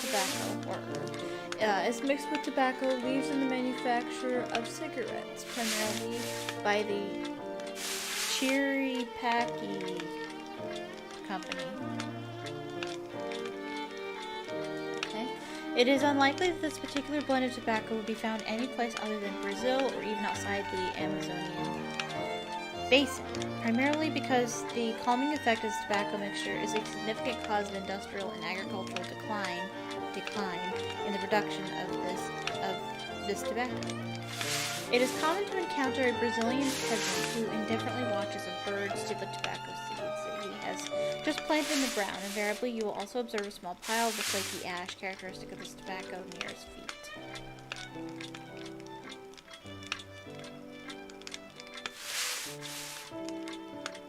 Okay. So, a Brazilian? So how did whoever had that cigarette get it? He would have had to have been Brazilian or have been from Brazil? Is that what we're supposed to get there? Book about footprints. Categories of footprints by Sherlock Holmes. We can deduce the height and mass of any individual through a simple examination of their footprints left upon the ground. This is possible even should the stride be unremarkable. The stride is often shortened when an individual is moving with great caution to avoid detection either prior to or immediately after they have committed a crime. This hypothesis corresponds to almost every case. There are some exceptions. False conclusions are possible when the person who left the footprints comes from a region of the world where the morphology in regards to the feet is unusual. Consider the Chinese tradition imposed upon females born of noble families. They are compelled by such tradition to have their feet bound and squeezed from a tender age till the day of their wedding. Yes, foot binding is what it's called. This creates a significant disparity between the size of their feet, artificially deprived of natural growth, and the rest of the body. The probability of encountering such anomalies is remote.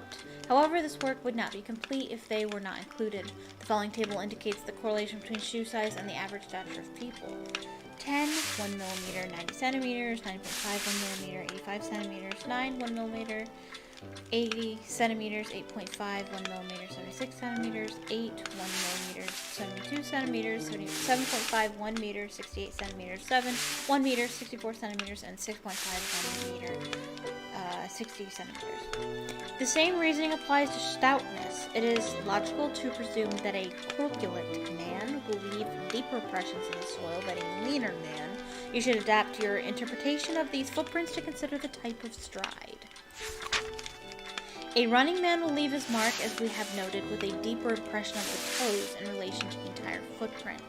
In regards to a typical or reduced stride, you need to walk beside the footprints and compare the respective impressions. If yours are deeper, it means that the author of the studied impressions is lighter in weight than you are, and vice versa. Due to the effect of various conditions, such as a lawn, the ground may not be susceptible to this form of analysis. From our experience, when the footprints are barely detectable in grass, as when the ground is scarcely broken, the person's weight is no more than 140 pounds. I wonder if the other ones had more pages, too. No, they didn't. Okay, good. Here is information which could be really helpful in our investigation. These Chiripaki cigarettes come from Brazil, and they seem to contain narcotic substances. What might they be? I need to analyse the evidence found at Sherringford Hall. A piece of white cloth, a small box, various powders, and finally the hair. Let's get to work. Let's get to work. Okay. I'm assuming we need his sciencey desk. I need to analyse the evidence found at Sherringford Hall. A piece of white cloth, a small box, various powders, and finally the hair. Let's get to work. Okay. Let's examine it under the microscope. Let's examine it under the microscope. Oh. What would be the reaction if I heated this powder?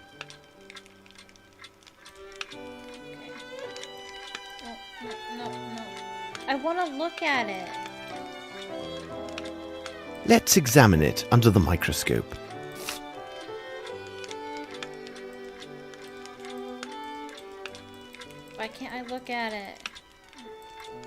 Let's examine it under the microscope.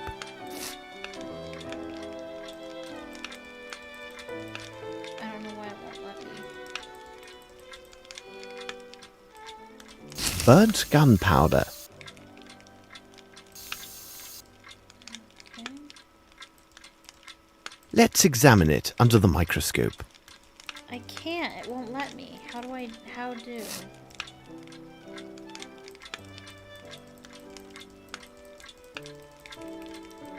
Am I stupid? Is this not how you use a microscope? Does it need something? Does it need a slide over it or something?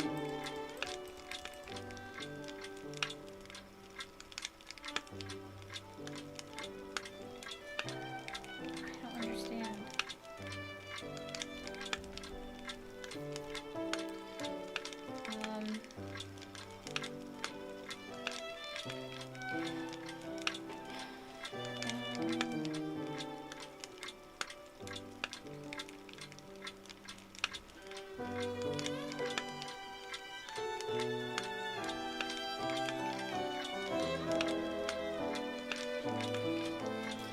Heat white powder. Take the combined white powder from inventory and place it on the metal plate over the tripod.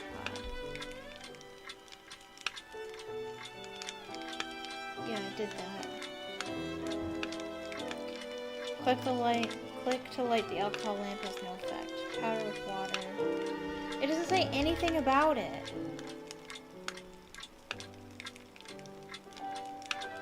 Take the white clothes. It goes in a completely different order than I do it. It doesn't say anything about the microscope.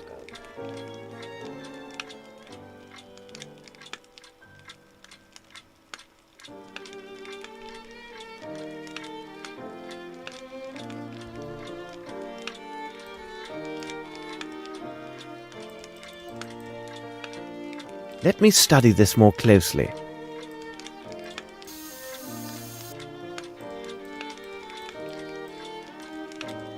How? How? How? Ugh, it's not clear. I hate that. I hate it when the instructions aren't clear.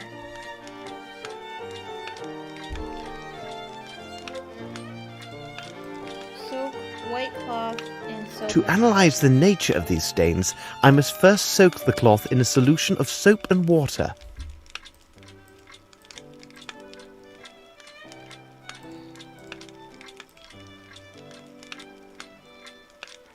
Okay. So then, how?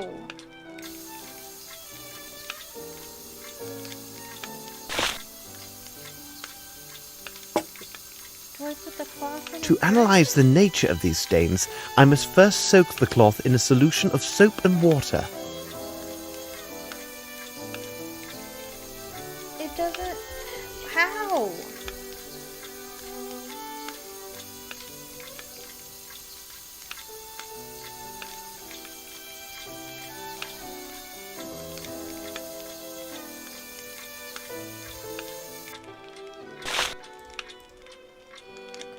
To analyze the nature of these stains, I must...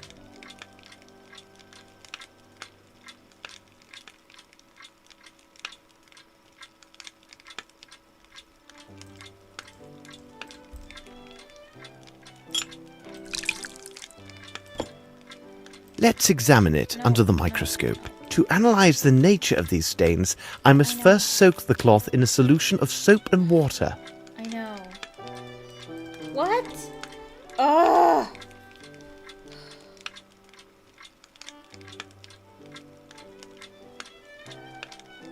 I have to light it?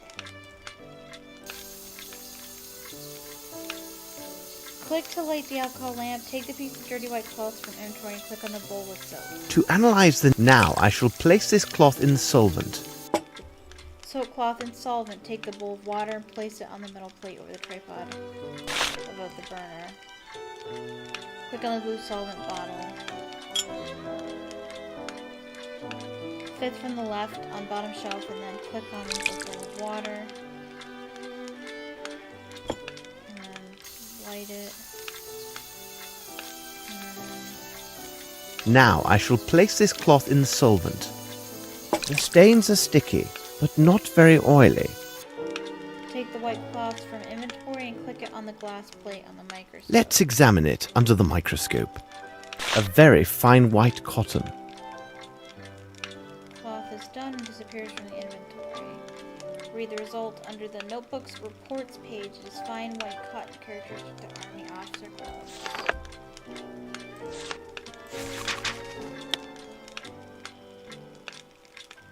Okay.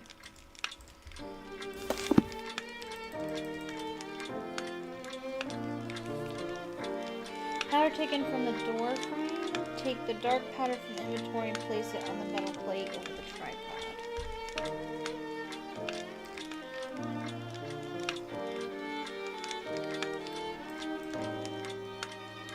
Dark powder? What do you mean? What dark powder? Let me study this more closely.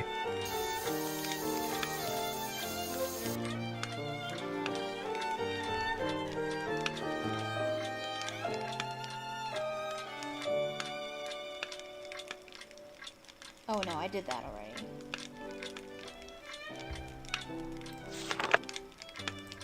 This one right here.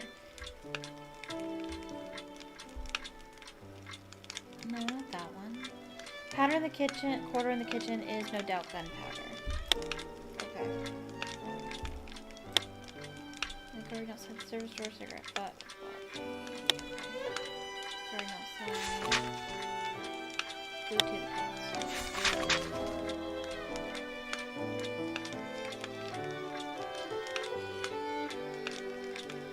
Place the black hair under the microscope. A man's oily hair. Let's examine it under the microscope. A man's hair. Okay. Okay, so you can combine objects like this. A box containing some white powder. Okay. Let's examine it under the microscope.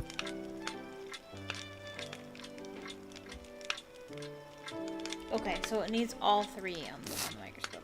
Let's examine it under the microscope. Let's examine it under the microscope. These powders are similar. I can see it from the grains.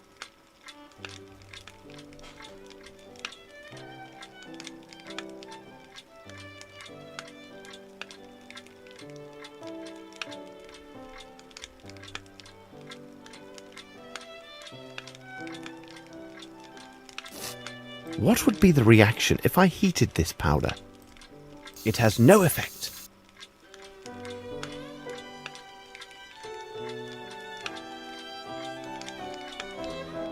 Let's mix some water with this powder. Let's mix some water with this powder. A glue or pasty substance, like starch.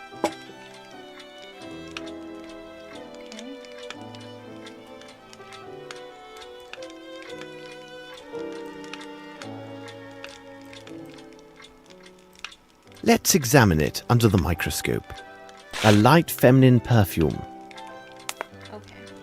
It seems to me that we have gathered all of the key elements, Watson. However, before we retire, let's summarize our findings.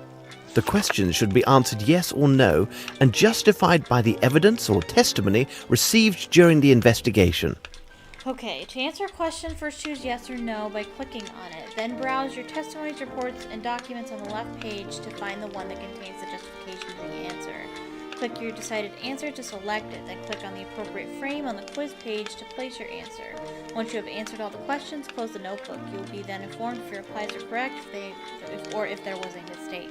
If the latter occurs, pretty sure latter has two T's in it. Open the notebook again to rectify your answers. Okay. Do we have an idea of the weapon used for the crime? Yes.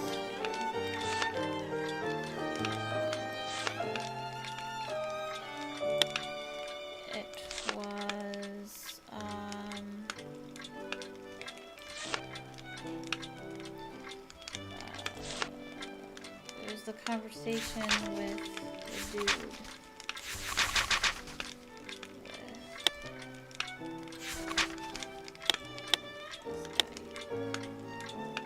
The second time.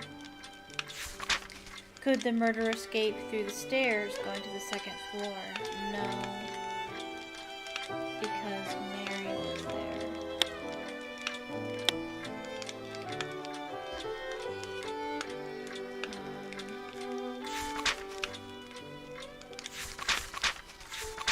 That's the first conversation I just put there, right?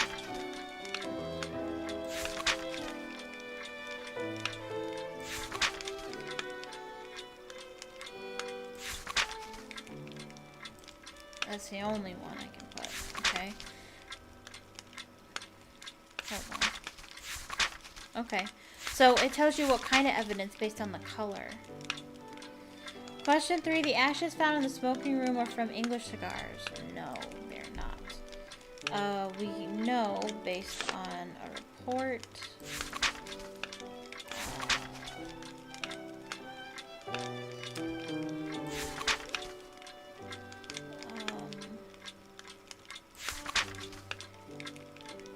Smoking room, ash, no, kitchen.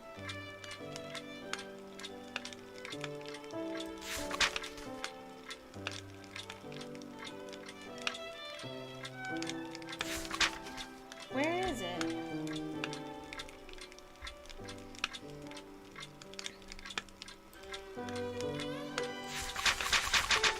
Red hair is found in washbowl of the smoking room. It's very thin, orange hair. Rice powder, very prevalent, resembling from the far gunpowder, but not offensive at all. Could have been used due to the quantity to conceal the presence of the gunpowder. Ugh, bad English. In the corridor to the stairs, powder found here matches the powder found in the ladies' room, and the small box found under the end table. On corridor to kitchen, the black hair found on furniture is oily, maybe due to the use of brilliantine hair of a man. The ashes found in the smoking room are from English cigarettes. Piece of dirty cloth found in the ballroom, very fine, white cotton characteristic to army officer gloves. In the ballroom, found a piece of the fine cotton cloth that is characteristic of army officer gloves. It was soluble, non-greasy stains resulting from contact with some dirty object. The powder found in the corridor to the kitchen is no doubt gunpowder. In the garden outside the service door, cigarette butt was white, flaky ashes. The name is only partially visible. Chair. Okay. And then study of tobacco. Question 4, was the side door going to the kitchen open after the shot?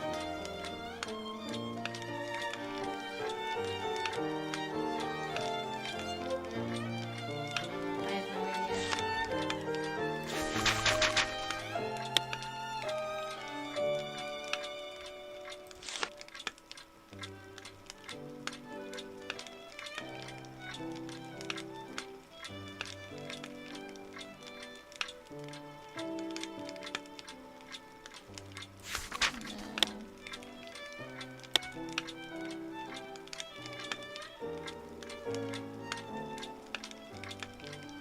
Oh, because Lamb was there, right?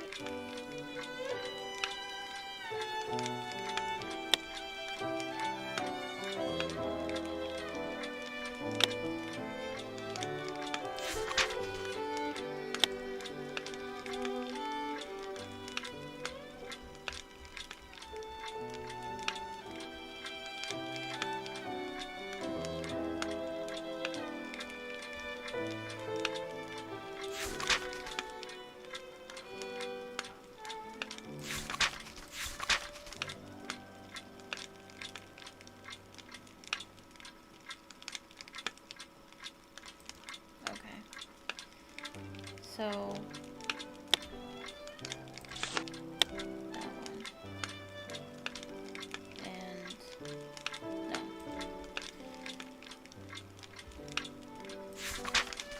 Question 5. Did Miss Lambert choose the tablecloths and arrange the tables? No. Miss Lambert. And who else?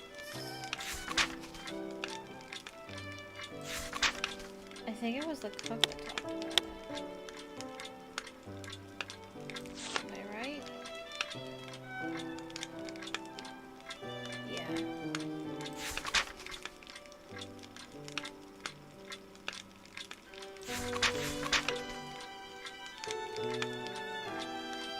Yeah.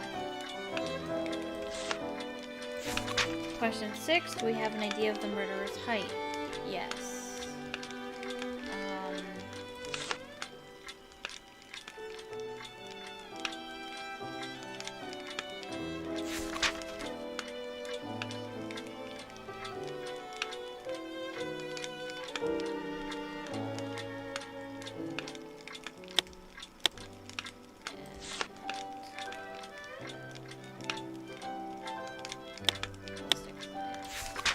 Question 7. Among the interrogated people, did any others than Colonel Patterson have bad eyesight? Yes. Guest list. I can't think of who we talked to who had bad eyesight. I can't remember who it was that we spoke to that had bad eyesight.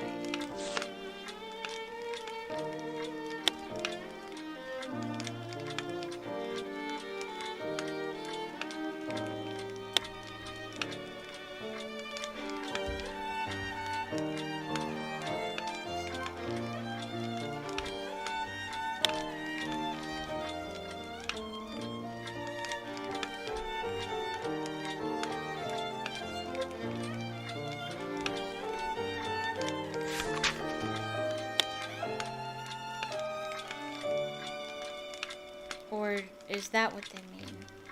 Using that evidence.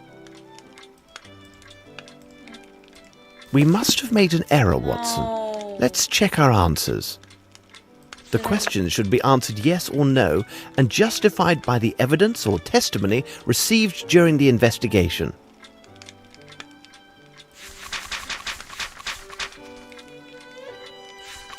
Okay, so let's just make sure all the questions are answered. Because I might have forgotten to actually select the answer.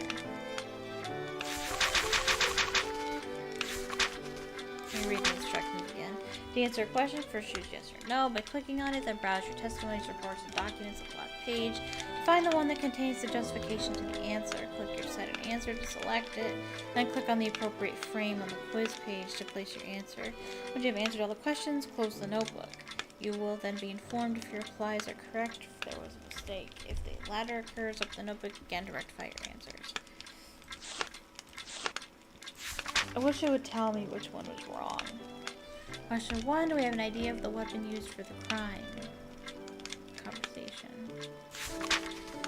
Could the murder escape through the stairs on the second floor?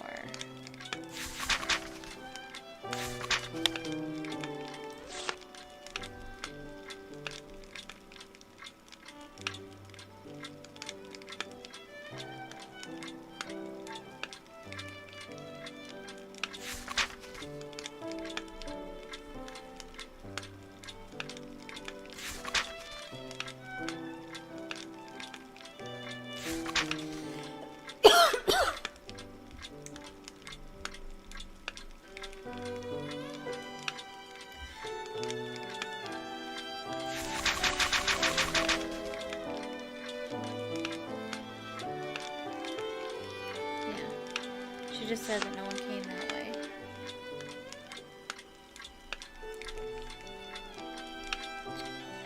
She did say that she left, though.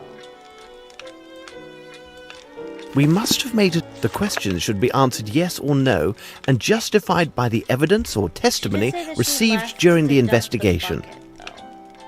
That's why I wondered, so I asked that to see if it was yes.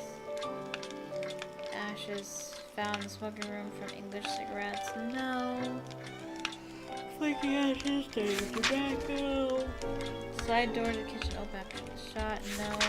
And Lamb gave the answer. Miss Lambert chose tablecloths and arranged them. No. And they both talked about the Frenchman and the tablecloths. we have any idea of the number's height? Yes, we do. Is it ballistic science? Yeah. The door frame did that at a height.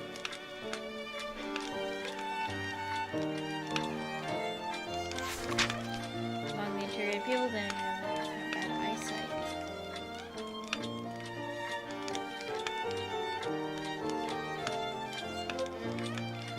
Is there another discussion about it?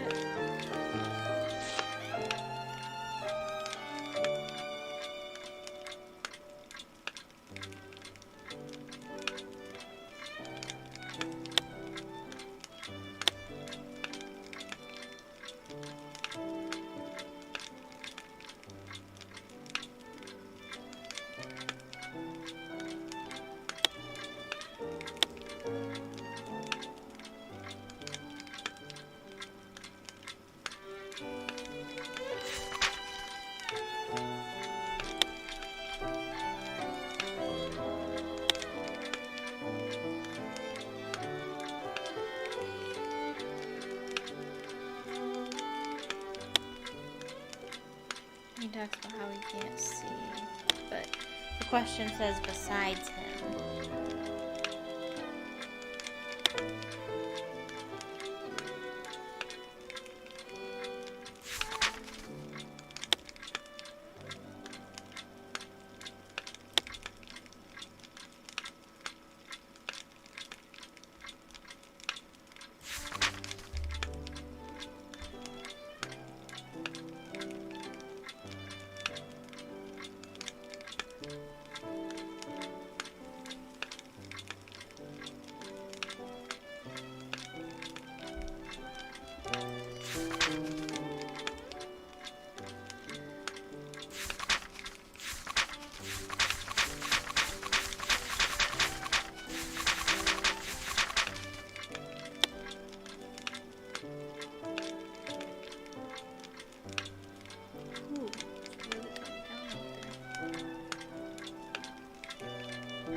I don't know.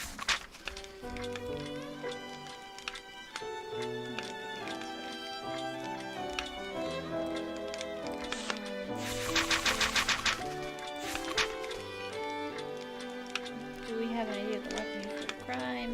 Yes. Colonel Patterson. Second time.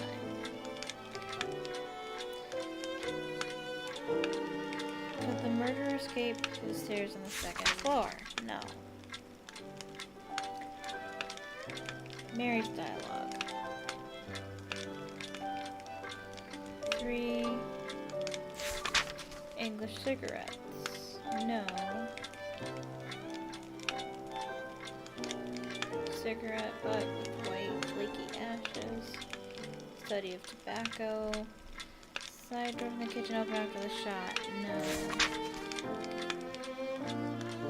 Satterley's dialogue. It is simplicity itself, Watson. We have answered all the questions.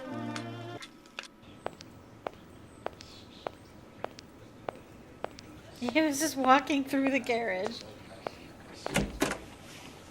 My dear Lestrade, I congratulate you on the precise quality of your notes. It is true that you have missed everything of importance, but you have spared me the trouble of eliminating the trifles and pointed me in the right direction. Ah, I hear familiar steps on the stairs. Please be seated, Watson. You must be famished. Lestrade was kind enough to bring a copy of his notes, hoping it would be of assistance in this affair. Indeed.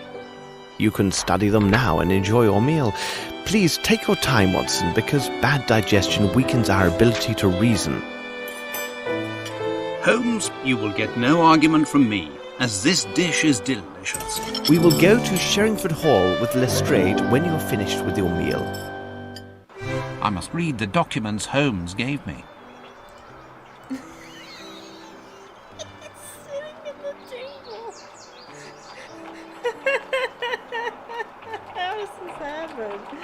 Oh my goodness, why is this happening everywhere in this game? Okay, documents. The crime. Report on the investigation, the chase of the Sherringford Hall, and inspector in charge, Lestrade. It's pronounced differently every time. 14th of October, 1897, before 11 o'clock in the evening, Sir Melvin Bromsby, engineer, architect, and contractor of renown, was slain by a single gunshot in his mansion, Sherringford Hall. The crime, the author of which is still undetermined, took place in the ballroom during the reception arranged by the victim in honor of his daughter's return to England. She has spent the last several years at finishing school on the continent. Despite the presence of 100 witnesses, no precise testimony was obtained regarding the exact circumstances of this horrific act. Nevertheless, based upon certain evidences, there is a presumption of suspicion towards the daughter of the victim, Miss Lavinia Bromsby. Instrument of crime. Report by Inspector Lestrade, 14th of October, 1897. Instrument of crime. The bullet extracted from the corpse of the victim corresponds to the caliber of the revolver found in Miss Lavinia Bromsby's purse. This purse, found on the floor, was near the door from which Miss Lavinia Bromsby first appeared after the mortal shot was fired. All the witnesses agree that the sound of the shot originated at or near this very same doorway. The revolver is an old small-bore Wright, which is also a highly reliable weapon. This would explain why the only shot fired was mortal, despite a distance of several dozen feet and a difficult angle. Miss Lavinia claims that the victim personally gave her this revolver before the crime for the purpose of her protection against some unnamed threat. This account can be supported by the fact that these models are impossible to find on the continent where Miss Lavinia has spent these last years. Premeditation can be excluded if she is found to be the murderer. The motive. Report by Inspector Lestrade, 14th of October, 1897. The motive. The victim, even if he had few or even no friends, still might not have enemies capable of committing this act. His strong unpopularity among his domestics was compensated by the attractive wages he paid them. His business partner spoke of him as a tough but fair player, according to the criterions of this environment. The fact that he spent long years in India and was solely devoted to his business precludes any crime of jealousy or passion. Finally, the modus operandi doesn't correspond to the typical revenge killing by this or that Hindu sect, though these things do happen. The motive then must apply to his holdings or something quite personal. Another line of reasoning that points to Miss Lavinia Bromsby. According to H. Grimble, the partner of Sir Bromsby, her relationship with her father had become so strained that Sir Bromsby visited his daughter only once during these past 6 years. A local constable must contact Mr. H. Fowlett, the attorney of Sir Bromsby, in order to recover the essential parts of his last will and testament, if it exists. The development of the crime. Report by Inspector Lestrade, 14th of October, 1897. The development. With regard to the distance and the angle of shooting, it would be reasonable to suppose that only an expert marksman could have succeeded in making such a shot. But the factor of probability still exists and admits other possibilities. The testimony of the group of cabmen who were in the ideal place to have observed such matters saw no one leave to the service door after the shooting and up until the time when one of the domestics locked it from the outside. All the windows are equipped with thick bars, and the fortuitous presence of the maid at the stairwell indicates that no one ascended to that floor. The testimony of Miss Lambert, the governess, indicates that she noticed only 2 people absent from the ballroom during Sir Bromsby's arrival: Mr. Horace Fowlett, the victim's attorney, and Miss Lavinia Bromsby. The domestics have been specifically instructed that all the guests were to be present during Sir Bromsby's entrance. I have persuaded by all accounts that anyone who had left the ballroom had returned to Sir Bromsby's entrance. Since Horace Fowlett hasn't gone through the gates of mansion of Sherringford Hall, the only person whose movements were unaccounted for at the time of the shooting was Miss Lavinia Bromsby. The chivalrous testimony of a young infantry officer who has confirmed that he saw her standing in the threshold of the door can be the only reason for not charging her with murder. As Miss Bromsby was in a state of deep shock last evening, according to the local doctor who examined her, her interview was delayed until today. Scotland Yard report. Police report general information about the man called Sir Melvin Bromsby. No official involvement as a defendant in any criminal or civil matter. No appearance as a witness in a criminal or civil case. Complainant as to a robbery committed at a fair stand in St. Bartholomew on July 1861. Judgment of the court was favorable for the crown. Melvin Bromsby. Sherlock, here is all the information that we know about the late Sir Melvin Bromsby, born in 1842 in Staffordshire of a modest family. He finished his studies of architecture and civil engineering owing to the scholarship and financial assistance of his elder sister, who owned a florist shop. After he was awarded his diploma, he was employed by a small firm, which he later left for a large enterprise, the Salinger Company. In 1872, he was sent to India to assist in the construction of a bridge for the army. At the end of this project, in 1874, he left his position with Salinger and founded his own enterprise in Bombay. At that same time, he courted Collada Campbell, the second daughter of Colonel Campbell, OBE, commander-in-chief of an important local garrison. The military appreciated Bromsby's straightforwardness and business acumen. Thus, the army entrusted him with many contacts for constructing barracks and other types of work. In 1877, he was married to Collada. His business flourished, and he hired a young accountant, Mr. Grimble, who later became Bromsby's personal assistant. An ideal candidate for the position, Grimble excelled at his various administrative tasks. Sir Bromsby's business has continued to prosper over the years. In 1879, Collada Bromsby, née Campbell, died giving birth to their daughter, Lavinia. Bromsby's business enjoys great success. However, the fact that he has been awarded nearly all the Army's civilian contracts has roused the jealousy and suspicion of other British businessmen in India.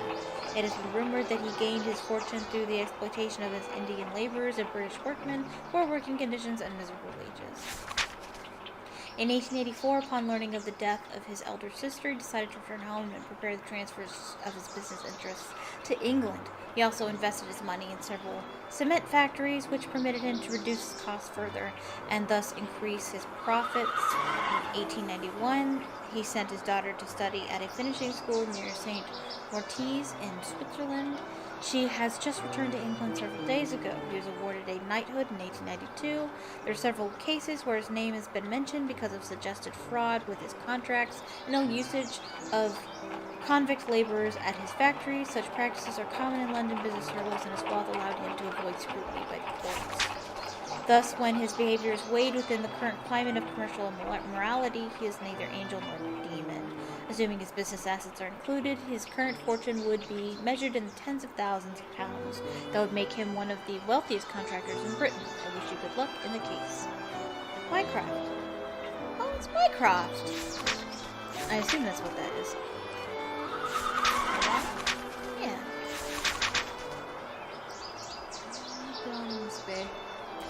All this is very interesting. According to the evidence, it seems that the shooter was not in the ballroom or the corridor. Where was he then?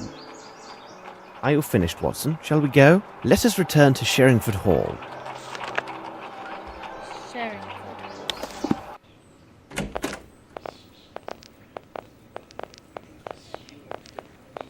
Cabby! She's floating!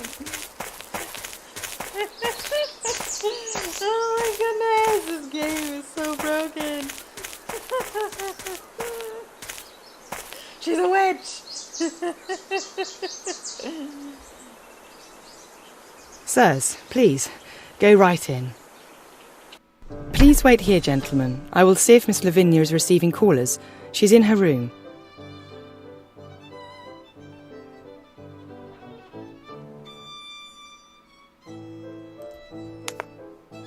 Well, Mr. Grimble, I didn't expect to see you here at this hour. I am worried about Miss Lavinia, needless to say. I also thought I might learn something of interest about the investigation. This difficulty, if it persists, can do great harm to the business. Sir Bromsby and Miss Lavinia had rather strained relations, it seems. Well, Sir Bromsby and Miss Lavinia have never got on very well. Of late, their distance had grown due to the influence of several incidents. What sort of incidents, precisely? I do remember one instance in India, where Sir Bromsby attacked a friend of Miss Lavinia. He was our native cartman's son. It seems he spilled a jug full of water that was intended for Sir Bromsby to wash his face. Bromsby began cursing and thrashing the boy before his daughter's very eyes. Miss Lavinia took her friend's part and spoke to her father most rudely. The devil, you say? What occurred next? There is no one in the whole of India who would have dared address Sir Bromsby in such a manner. He stayed closeted in his office for the entire day. The next day he fired the carter. But despite these incidents, I am still sure that Miss Lavinia sincerely loved her father. I'm sorry, but I have to go. All right, as you wish. I shall remain here.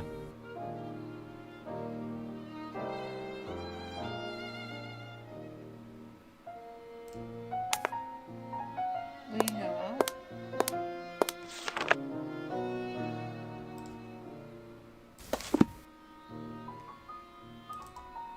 Is there anyone else in the room?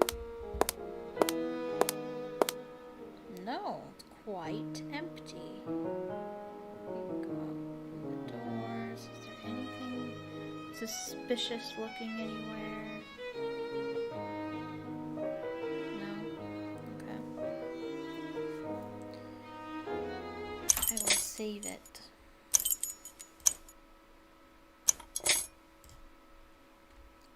It's good to save your game from time to time. But I see nothing of interest.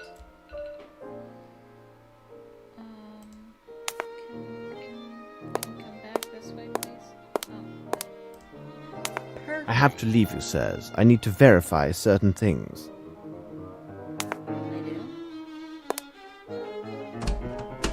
The more we consider the facts of this affair, the more mysterious it becomes. The important thing is to be precise and rigorous in your analysis. But at Scotland Yard, we know this well. Reminds me a bit of bad business I resolved. I believe it involved a theft of sticks from a polo team. I have myself engaged in this sport but a few years ago. Really? Do you enjoy the sport of polo, Mr. Grimble? No. You cannot imagine the benefits of this sport. To achieve perfect form and union, man with horse. A little like the waltz, eh? Exactly. Except that with this sport, mounting is at full speed, which complicates things singularly. I don't follow you. The team from Brixton, in my opinion, is the finest example of how polo should be played. Perhaps they may well be. But what would you say about that last match of the Old Goats Rangers? They were absolutely splendid. But what of the Brixton team? Weren't they the cause of some ruckus about a matter of corruption? But anyway, I think I'm going to end the stream there. What does that sound? I don't know. But I will save it there. I just saved it, but didn't know the stream was ending. Okay, so I will end it there. Thank you so much for watching. I hope you enjoyed it. Please leave a comment down below if you're watching the video, and please leave a like on the video as well if you liked it. And if you haven't already, click subscribe so you can get more content like this. And please hit the notification bell so that you know the next time I stream and the next time I upload. I will not be streaming tomorrow, but I will be streaming on Thursday, where I'll be streaming The Sims. I'll be streaming Nifty Knitting. Sorry, I have an eyelash in my eye. Yep, at 2 p.m. Eastern Standard Time, so join me for that. And I think that's... Oh, and if you'd like to support what I do have a Patreon, link in the description. And I think that is it. Thank you so much for watching, and I hope you have a magical day. Bye-bye.